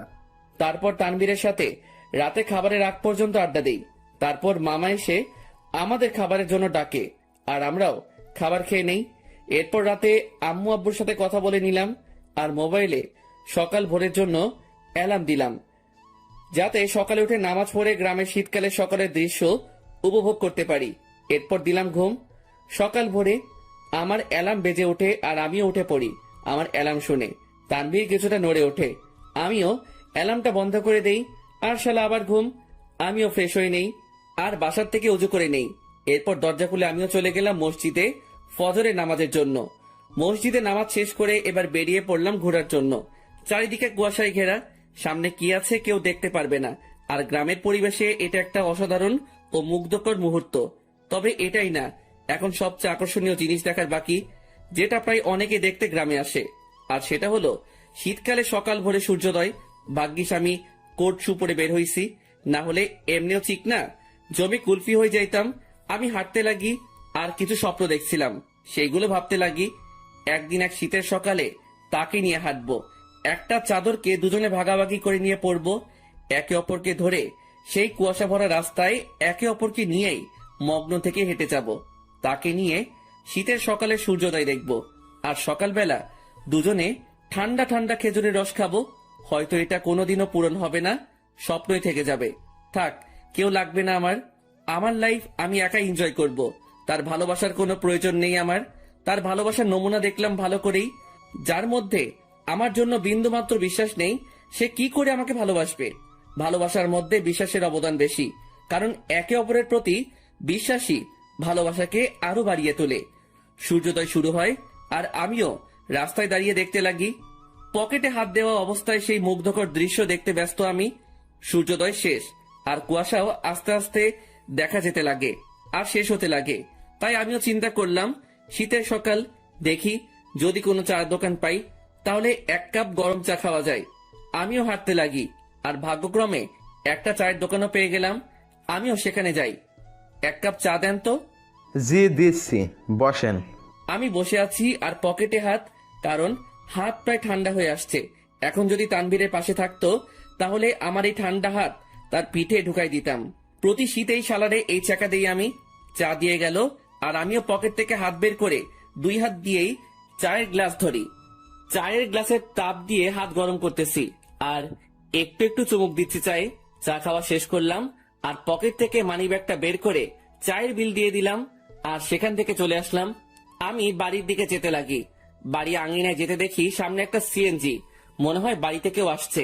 থাক, যেই আসুক আমার কি। আমিও আস্তে করে বাড়িতে ঢুকে যাই আর নিজের রুমের দিকে চলে যাই। রুমে প্রবেশ করা মাত্রই আমার চোখ কপালে উঠে গেল। তোমরা? কি রে হারামজাদা, ভালোই তো মজা মাস্তিতে আসিস। জি হ্যাঁ, আমার রুমে আমার আম্মু আব্বু উপস্থিত আর তানভীরও ঘুম থেকে উঠে গেছে। তোমরা এখানে কেমনে? কালকে না তোমাদের সাথে কথা বললাম আমি? আমরা 11টার গাড়িতে উঠি আর এখানে চলে আসি। এখানে আসার কারণটা কি? তাও হঠাৎ করে চলে আসলা, ব্যাপারটা বুঝলাম না। আমার আম্মু আব্বুর বাড়ি আর আমি আসবো না, এটা কি ধরনের কথা? আসবে মানা কে করলো? কিন্তু হঠাৎই না বলে চলে আসলা, ব্যাপারটা আমাকে একটু চিন্তায় ফেলে দিল। চুপ হারামজাদা, এত চিন্তা করতে হবে না তোকে। তোর জন্য আমি তানভীরকে মারলাম। মানে? আর বলিস না দোস্ত, আমাকে তুই মনে করে আমি ঘুমানো অবস্থায় মাথায় দিল একটা। তুই শালা মাইরের যোগ্য। আম্মুর কাছে গিয়ে আম্মুকে জড়িয়ে ধরলাম। তো মাই আম্মা যান, একটু বলবেন আপনার চেহারা এত খুশি কেন? কারণ আমার আব্বু জানটাকে পেয়ে গেলাম যে। কেমন আছিস আব্বু? কোনো অসুবিধা হচ্ছে না তো? আর বলিও না আম্মু, রাতের বেলা মশারা আমার কিস নিতে নিতে আমার ইজ্জত আস্ত রাখে নাই। এখন বউকে কি বলবো সেটাই সমস্যা। আমার কথা শুনে আম্মু আব্বু হেসে দেয়, কিন্তু তানভীরের মুখে অন্য কিছু দেখতে পাচ্ছি। কিরে তানভীর, তোর কি হয়েছে আবার? কই কিছুই না, আমার ঠান্ডা লাগছে, আমি ঘুমাই। যা ঘুমা তুই। আমি আম্মু আব্বুকে নিয়ে হলরুমের দিকে গেলাম আর দেখলাম মামা নানা ভাই কথা বলতেছে। আপু, এটা কি আসলেই তোর ছেলে? কেন? তোরে কি করলো? আর বলিস না আপু, আসতে না আসতেই আমার জীবনের অর্ধেক আগেই টানা করেছে, আর এখন বাকিটুকু করতেছে আর কি। এই মামা, মেজাজ গরম করিও না, না হলে যে একেবারে জায়গা বরাবর বাস দিমো। আল্লাহ কি দেখে তোরে বানাইছে বুঝি না, একবারে ফাজিল এর বাপ তুই। আজ আছি তো তাই এসব বলতেছো, একদিন এই ফাজিলটা থাকবে না, সেদিন মিস করলেও লাভ হবে না মামু। প্রথম কথা, তুই ফাজিল না, শয়তানের নানা, আর শয়তান মরে না, বুঝছস? ওকে দেখা যাবে। মামা ভাগিনার ঝগড়া শেষ হয়েছে? হয় নাই, আরো বাকি আছে। মামু, মেজাজটা কিন্তু 440 করছো। কোন সময় কোন অঘটন ঘটাই দেই আর তোমারে ফাঁসাই দিমো কিন্তু। কেন, কি করবি তুই? বেশি কিছু না, গ্রামে কোনো এক আন্টিকে টাকা দিয়ে ভাড়া করে আনবো। কেন, গ্রামের মহিলা এনে কি করবি? তারে বলবো তোমার জিএফ হিসেবে নিজেকে পরিচয় দিতে, বাকিটা মামি সামলাবে আর কি। কথাটা শুনে আব্বু আম্মু নানা ভাই হেসে দিল, আর মামার মুখের রিয়াকশন দেখে আমার হাসি আসতেছে। মামা ফুল শক খেয়ে গেল। ওরে খোদারে, আমার জীবন শেষ করার জন্যই জন্মাইছে। হারামজাদা বজ্জাত, কি জিনিস রে তুই? এই আপু, এটা কি আসলে তোর ছেলে? আমার সন্দেহ হচ্ছে, এটাকে মনে হয় ভুল করে নিয়ে নিচ্ছিস তুই। আম্মু আব্বু হাসতেছে কারণ তারা ভালো করে জানে মামা ভাগিনার কাণ্ড। এইভাবে কিছুক্ষণ মজা করে রুমে চলে যাই। সকালে নাস্তার সময় আমরা সকলে একত্রে হই। আমি, আব্বু, মামা, নানা ভাই, শান্ত, তানভীর, আমরা সকলে নাস্তা করে নিলাম। অন্তর, তুই এমন কেন? আমি আবার কি করলাম? বাবারে, তুই কি আমাদের কিছুই মনে করিস না? আরে কি হইছে, কান্না করতেছো কেন? সমস্যা কি একটু বলো তো, কি করলাম আমি? আমি আব্বুকে জড়িয়ে ধরলাম। যদি কোনো ভুল কিছু করে থাকি ক্ষমা করে দিও। আর ওই দিনের ব্যাপারটার জন্য সরি। আসলে মাথা ঠিক ছিল না, তাই কথা বলতে ইচ্ছে করতেছিল না। তাই রাগ করে টেবিল থেকে গ্লাস ফ্লোরে ছুঁড়ে মারি। আব্বু আমাকে খুব শক্ত করে জড়িয়ে ধরে। আমি বুঝতে পারলাম আব্বুর মনে কিছু একটা চলতেছে, কিন্তু কি তা বুঝতে পারতেছি না। আচ্ছা আব্বু, চলো একটু ঘুরে আসি দুজন মিলে। চল। আমি আব্বুকে নিয়ে গ্রামে ঘুরতে গেলাম আর দুপুর পর্যন্ত ঘুরলাম। এরপর বাসায় আসলাম। অন্তর, তুই সত্যি কি ভালো আছিস? তোর মনে কোনো কষ্ট নেই তো? আমাকে দেখে কি মনে হয় তোমার আমি কষ্টে আছি? কষ্টে থাকলে কেউ তিরিং বিরিং করে ঘুরে বেড়ায় নাকি? মজা মস্তি করে নাকি? আল্লাহর রহমতেই ভালো আছি আমি। তবে তোমার কেন মনে হচ্ছে আমি ভালো নেই? না, এমনি। আচ্ছা চল ভিতরে যাই। আমরা ভিতরে গেলাম। দুপুরে খাবার সময় আমরা সকলে মানে সকল ছেলে মানুষ একত্রে খাবার খেয়ে নিলাম। তারপর আর কি, অন্যান্য দিন যা করি সেটাই করে সন্ধ্যা পর্যন্ত পার করলাম। সন্ধ্যায় আমি মোবাইলটা চার্জে লাগিয়ে আসি নাস্তার জন্য। হল রুমে এসে দেখি সকলে কি নিয়ে আলোচনা করতে ব্যস্ত। আমিও গেলাম তাদের কাছে। আচ্ছা, আমি একটা জিনিস বুঝলাম না। আমি আর তানভীর যেদিন আসলাম সেদিন থেকেই তোমরা আমাকে ছাড়া বাকি সবাই আলোচনা সভা তৈরি করে আলোচনা করতে ব্যস্ত। এখন আজকে আব্বু আম্মু আসলো, আজকে আব্বুকে নিয়েও তোমরা শুরু করে দিলে। আসলে কি এমন আলোচনা করতেছো তোমরা? আমার কথাগুলো শুনে সবাই থমকে গেল। মনে হয় আমি তাদের কাছে তাদের জান চাইছি। কিছু না রে, এমনি আড্ডা চলতেছে আর কি। মামা, নানা ভাই তারা এতই ফ্রেন্ডলি যে তাদের সাথে আড্ডা দিতে হেব্বি মজা হয়। তুইও আয়। আমি তাদের কাছে গিয়ে আড্ডা দিতে ব্যস্ত, কিন্তু সকলের চেহারায় অন্য কিছু দেখতে পাচ্ছি আমি। তারা আমার থেকে কথা লুকাচ্ছে তা আমি শিওর, কিন্তু কি সেটা জানি না। তবে আমাকে জানতে হবে। সন্ধ্যায় সকলে নাস্তা করে নিলাম। আমি একটু বাইরে যাব। আচ্ছা যা, কিন্তু 9টার আগে বাসায় আসবি। আচ্ছা। তারপর আমি বাইরে গেলাম। কিছু দূর হাঁটতেই মনে পড়লো মোবাইলের কথা, যেটা আমি চার্জে দিয়ে আসছি। তাই আমিও আবার বাড়ির দিকে গেলাম। দরজা মুখোমুখি দেওয়া, আর আমি হলরুমে যেতেই দেখি সেখানে কেউ নেই। কিরে, আমি আসার আগ পর্যন্ত তো আব্বু, নানা ভাই, মামা, তানভীর এখানেই ছিল, তাহলে কই গেল? আমিও আমার রুমের দিকে যাই, আর চার্জ থেকে মোবাইলটা নিয়ে বেরিয়ে আসতেই নানুর রুম থেকে কথা বলার আওয়াজ পাই। আব্বু, আমি তানভীরের কাছ থেকেই সকল কথা শুনে তাকে তোমাদের কাছে পাঠালাম। শুধু তাই না, তারিনও আমাকে কল দিয়ে সত্যিটা বলে যে সে কি কি করছে অন্তরের সাথে। প্রথম আমারও রাগ উঠছিল, তারপর তারিন কান্নাকাটি করতে লাগে আর সে তার ভুল বুঝতে পারে। তোমাদেরও সবটুকু বললাম, অন্তরকে বুঝতে দিই নাই। আমরা তার কষ্ট সম্পর্কে অনেক আগেই জেনে গেছি। রেহেনা, মা শোন, আমাদের বুদ্ধিমতো অন্তরকে এখানে আনলাম আর আটকে রাখলাম। তাকে বুঝতেও দিই নাই যে আমরা এখানে তার বিয়ের ব্যবস্থা করছি। আমি কথাগুলো শুনে নিস্তব্ধ হয়ে গেলাম। খুব বড় ধরনের শখ খেলাম আমি। তার মানে আমাকে এই কারণে আম্মু নানার বাড়িতে পাঠাইছে। আমি কি বলবো বা করবো কিছুই বুঝতে পারলাম না। আমি মোবাইল নিয়ে আস্তে করে বাহিরে যাই, আর নানুর রুমের জানালা খোলা, সেটা দিয়ে আমি কোনো মতে নিজেকে আড়াল করে বাইরে থেকে তাদের দেখতে ও কথাগুলো শুনতে লাগি। এখানে আম্মু তারিনের কথা বলল, কিন্তু এখানে তারিন কোথা থেকে আসবে? আর তখনই দুইটা মেয়েকে দেখলাম। মেয়েগুলো আর কেউ না, সেই মেয়ে যেগুলো আমাদের সাথে আমাদের বাড়িতে আসছে। তাদের চেহারায় এখনো পর্দা করা, তবে তারা তাদের পর্দা খুলতে লাগে। তাদের পর্দা খোলা শেষ, কিন্তু আমি তাদের পিছনের অংশটুকুই দেখতে লাগলাম। এরপর তারা দুজনেই ঘুরতেই সেই লেভেলে শক খেয়ে গেলাম আমি, কারণ আমি তাদের চেহারা দেখলাম। যে মেয়েটা আমার মাথা খাইছে সেটা আর কেউ না, তারিন। আর তার পাশের মেয়েটা হচ্ছে তানিয়া। কি ধোকা দিল রে দুইটাই! ভাইরে ভাই, কি জিনিস এরা! আমার আগেই সন্দেহ হয়েছিল এই দুইটার উপর, তবে চেহারা দেখার ইচ্ছা ছিল, কিন্তু দেখতে পারি নাই। আন্টি দেখুন, আপনার কথা মতো আমিও এই দুজনকেই নিয়ে আসি আমাদের সাথে, আর অন্তরকে বুঝতেও দিই নাই এই দুই বোরকাওয়ালি আর কেউ না, তানিয়া ও তারিন। কিন্তু আন্টি, আপনি হয়তো এই মেয়েটাকে মাফ করতে পারেন, কিন্তু আমি কোনোদিনও মাফ করব না। এই মেয়েটা আমার বন্ধুটার মনে গুরুতরভাবে আঘাত করেছে, আর আমি চাই না এই মেয়েটা অন্তরের জীবনে আর আসুক। কিন্তু আপনার কথা রাখার জন্য আমি একে আমাদের সাথে নিয়ে আসি। শালা তানভীরও আমার সাথে 2 নাম্বারই করলো। সে আমাকে গোপনে হলেও তো আমাকে বলতে পারতো, কিন্তু শালাও বেইমানি করলো।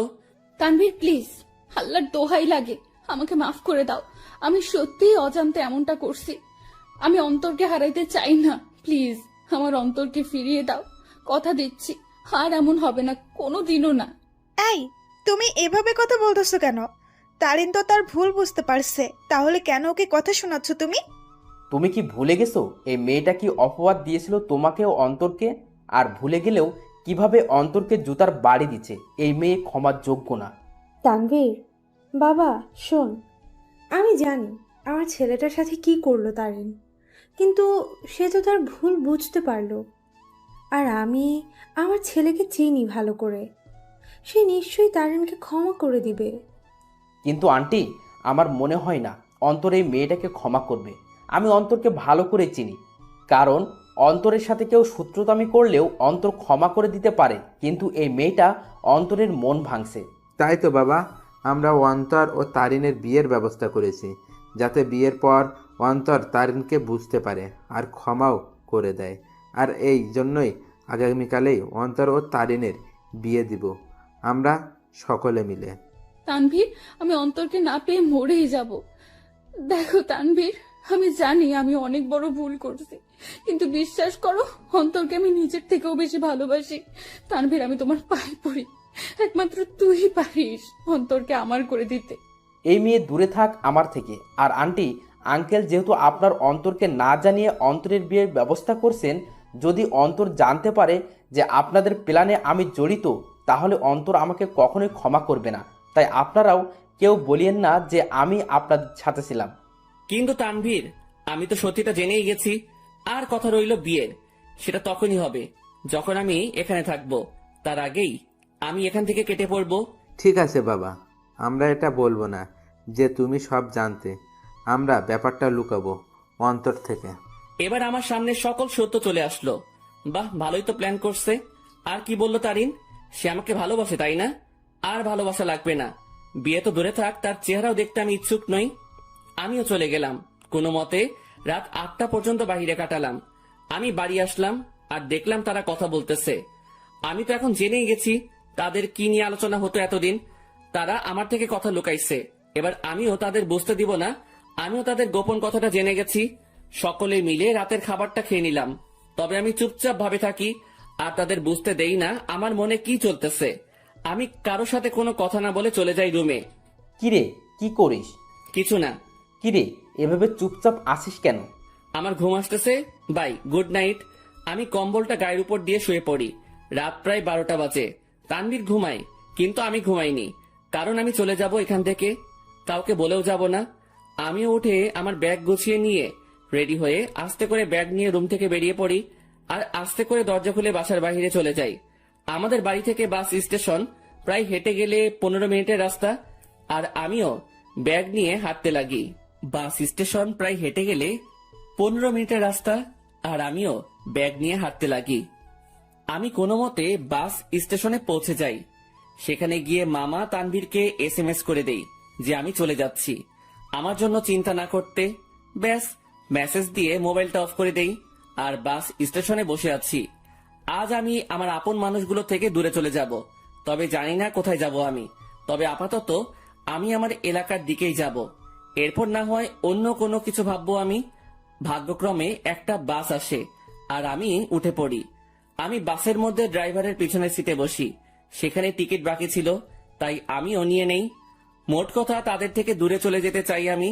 আর তারিন, যে কিনা আমাকে অনেক কষ্ট দিল, সে আমার আম্মু আব্বুকে ভালোই পটাতে পারলেও সে কোনো দিনও আমাকে পাবে না, কারণ সে আমার মনে গুরুতরভাবে আঘাত করলো। আমি অনেক কষ্ট ভোগ করছি, আর এত সহজে তারিন আমাকে পেয়ে যাবে তা কোনো দিনও না। এবার সেও বুঝুক, যখন ভালোবাসার মানুষ দূরে থাকে ও ঘৃণা করে তখন কেমন লাগে। আমি অনেক কষ্ট অনুভব করলাম, এবার তার পালা কষ্ট অনুভব করার।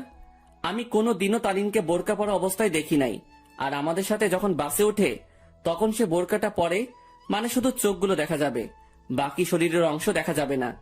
ওই বোরকাটা পরে, আর এই বোরকাটা পরায় আমি তারিনকে চিনতে পারি নাই।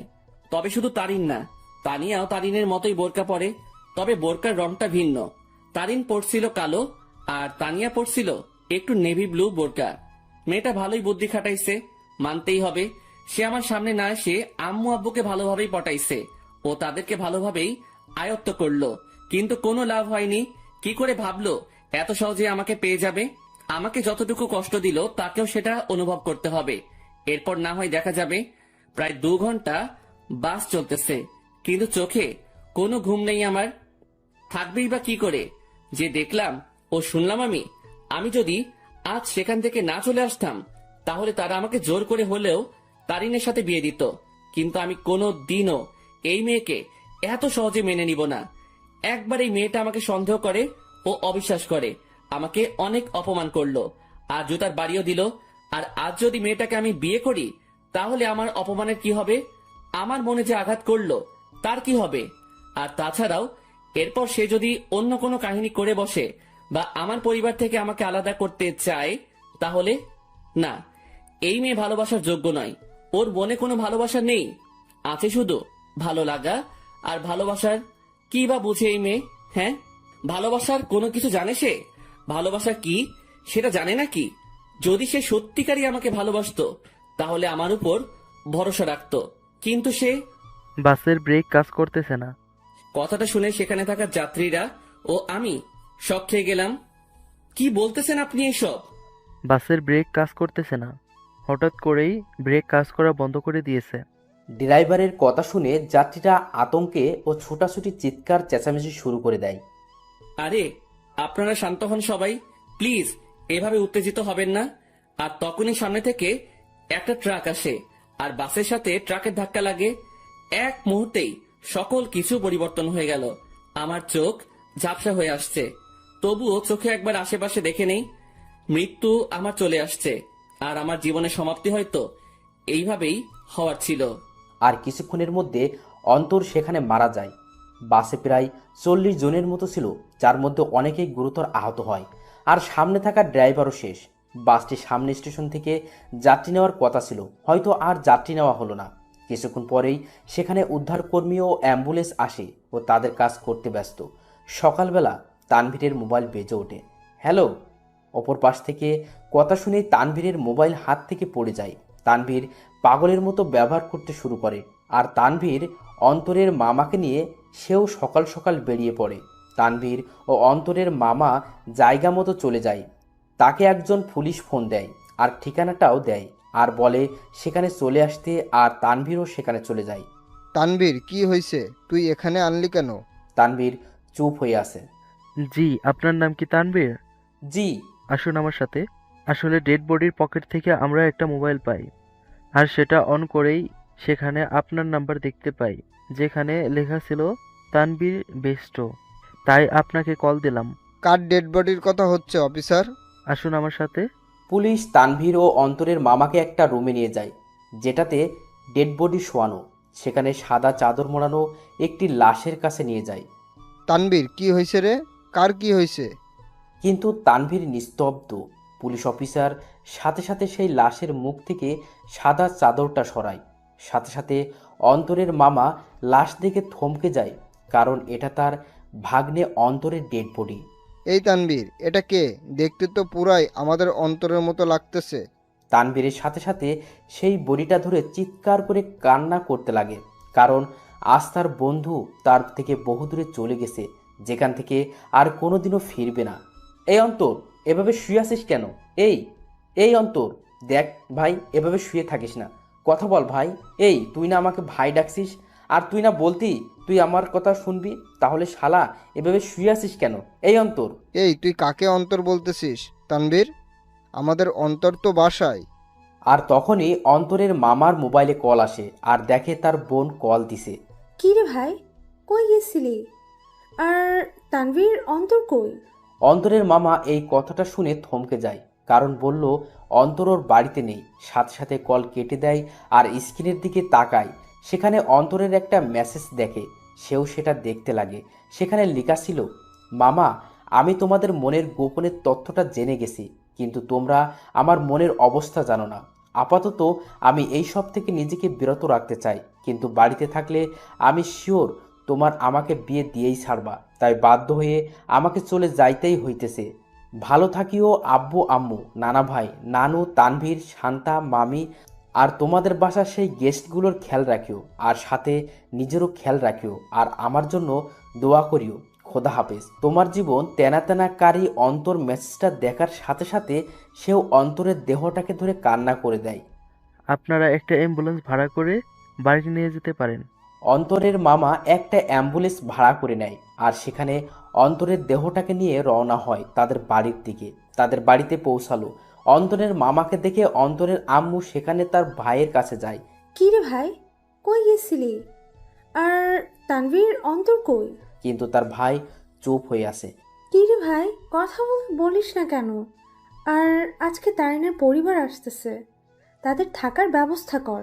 কি রে, কথা বলিস না কেন তুই? তখনই খেয়াল করে একটা অ্যাম্বুলেন্স তাদের বাড়ির দিকে আসতেছে। কি রে ভাই, বাড়িতে অ্যাম্বুলেন্স? কার কি হয়েছে আবার? কিন্তু তার ভাই নিস্তব্ধ হয়ে আছে, মুখে কোনো কথা নেই। বলতে গেলে জিন্দা লাশ যে জীবিত আছে, কিন্তু কথাবার্তা নেই। সাথে সাথে অন্তরের মামা তার বোনকে জড়িয়ে ধরে কান্না করে দেয়। কি রে মিলন, এইভাবে কান্না করতেছিস কেন? কি হয়েছে রে ভাই? আর তখনই তিনি দেখে সেই অ্যাম্বুলেন্স তাদের আঙিনায় এসে থামে। অ্যাম্বুলেন্স থেকে তানভীর বের হয়। তাকে দেখে সেখানে থাকা অন্তরের আব্বু আম্মু থমকে যায়। এই তানভীর, তুই অ্যাম্বুলেন্স থেকে নামলি যে? আর অন্তর কই রে? সে কি তোমাদের সাথে গেছে নাকি তোরা সব বলে দিছিস তাকে? সাথে সাথে তানভীর তাকে জড়িয়ে ধরে কান্না করতে লাগে। কি রে তানভীর, কান্না করতেছিস কেন? আর অন্তর কই? তানভীর, কি রে বাবা, তুই আর মিলন মিলে এভাবে কান্না করতেছিস কেন? সেখানে থাকা একটা লোক মুখের থেকে চাদরটা সরায়। লাশের চেহারা দেখেই আঙিনায় উপস্থিত অন্তরের আম্মু, আব্বু, নানা ভাই, মামি সকলেই বড় ধরনের ঝটকা খেয়ে গেল। সাথে সাথে অন্তরের আব্বু আম্মু, নানা ভাই সেই লাশের কাছে গেল, আর তারা দেখলো তাদেরই অন্তরের সেই সাদা চাদর গায়ে মরিয়ে চোখ বন্ধ করে আছে। এই আব্বু, কি রে, তুই এভাবে শুয়ে আছিস কেন? কি রে, কি হয়েছে তোর? কথা বলিস না কেন? অন্তর, বাবা, কি রে, এভাবে এখানে শুয়ে আছিস কেন? কি হয়েছে তোর? কথা বলিস না কেন? এই তানভীর, আমাদের অন্তর কথা বলে না কেন? ওর কি হয়েছে? নাকি তোরা সব সত্যি বলে দিছিস বলে রাগ করে আছে আমাদের উপর? কি রে তানভীর, মিলন, কথা বলিস না কেন? অন্তর এইভাবে শুয়ে আছে কেন? কিন্তু তানভীর আর তাদের মিলন মামা কান্না করেই যাচ্ছে। কাল রাতে বাস অ্যাক্সিডেন্টে উনি মারা যান। কি যাতা বলতেছেন এগুলো? আমার ছেলে বাড়ি ছিল, ও কি করে নাকি ফাইজলামি করতেছে এই বেয়াদবটা? আমার রাগ উঠে গেছে, কিন্তু এইসব নিয়ে কি ফাইজলামি করিস অন্তর? এইসব কোনো মজা করার ব্যাপার? উঠ বলতেছি, না হলে কিন্তু একটা মারও মাটিতে পড়বে না। তারা অন্তরকে অনেকবার জাগানোর চেষ্টা করলো, কিন্তু অন্তর তো আর জাগবে না। সে চির নিদ্রায় চলে গেল, যেখান থেকে আর ফিরবে না কোনোদিনও। আব্বু, কথা বলিস না কেন তুই? একটিবার কথা বল বাবা। কি রে আব্বু, কথা বল না।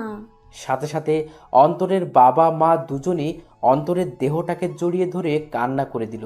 তারিন আর তানিয়া বাড়ি থেকে বের হয়ে দেখে বাড়ির আঙিনায় অনেক মানুষ। কি রে, এখানে এত মানুষ? বিয়ে তো ঘরোয়া পরিবেশে হবে বললো, তাহলে এত মানুষ আর কান্নাকাটির আওয়াজ পাচ্ছি কেন? চল তো দেখি কি হয়েছে। তারপর তানিয়া ও তারিন সেখানে গেল। কিরে, আন্টি এভাবে কান্না করতেছে কেন? কি হয়েছে? আঙ্কেলও কান্না করতেছে। কি হয়েছে রে? তারিন অন্তরের আম্মুর কাছে যায়। সেখানে গিয়ে যখনই অন্তরের আম্মুর কাঁধে হাত দিবে তখন সে সেখানেই নিস্তব্ধ হয়ে যায়। তার মুখ দিয়ে আর কোনো কথা বেরোচ্ছে না। সেও সাথে সাথে সেখানে বসে পড়ে। আন্টি, অন্তর এভাবে শুয়ে আছে কেন? কি হয়েছে ওর? কিন্তু তারা সকলেই কান্না করেই যাচ্ছে। অন্তর এভাবে শুয়ে আছে কেন? হাই অন্তর, তুমি এভাবে শুয়ে আছো কেন? কি হয়েছে তোমার? এইভাবে সাদা চাদর গায়ে কেন তোমার? হাই অন্তর, কথা বলো না কেন?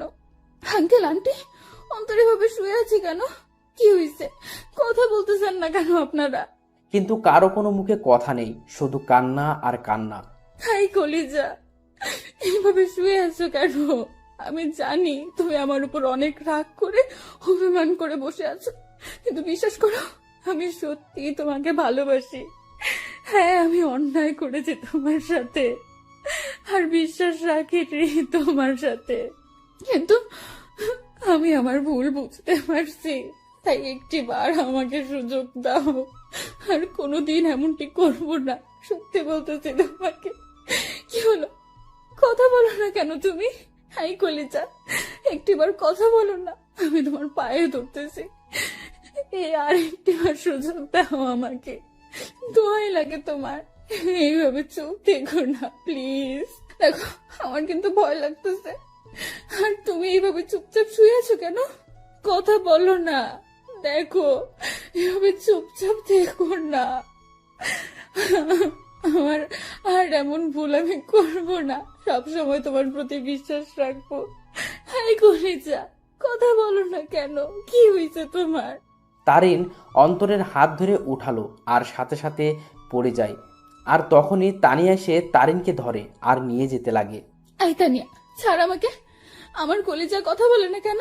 কি হয়েছে ওর? আমাকে ছাড় বলতেছি। তারিন, অন্তর আর কথা বলবে না রে। সে আর কোনো দিনও আমাদের সাথে কথা বলবে না, হাসি ঠাট্টাও করবে না। সে আমাদের একা করে দিল রে। রাগ তো আমার সাথে করলো, তাহলে তোরা একা কি করে হবি? আর দেখি, ছাড় আমাকে, আমি ওর কাছে যাব। ওইখানে শুয়ে আছে আমার উপর রাগ করে, আর আমার সাথে কথাও বলে নাই রাগ করে। দেখি, ছাড় আমাকে, আমি ওকে মানিয়ে নিব। দেখবি, ও আমার সাথে কথা বলবে। ছাড় বলতেছি আমাকে। তারিন সেখানেই পাগলামো শুরু করে দেয়। সে কোনো মতেই বিশ্বাস করতে পারছে না তার অন্তর শুধু তাকেই না, সকলকে ছেড়ে চলে গেল ওপারে, যেখান থেকে আর কোনোদিনও ফিরবে না। তারিন পাগলামো করতে করতে জ্ঞান হারিয়ে ফেলে আর তাকে ঘরের ভিতরে নিয়ে যাওয়া হয়।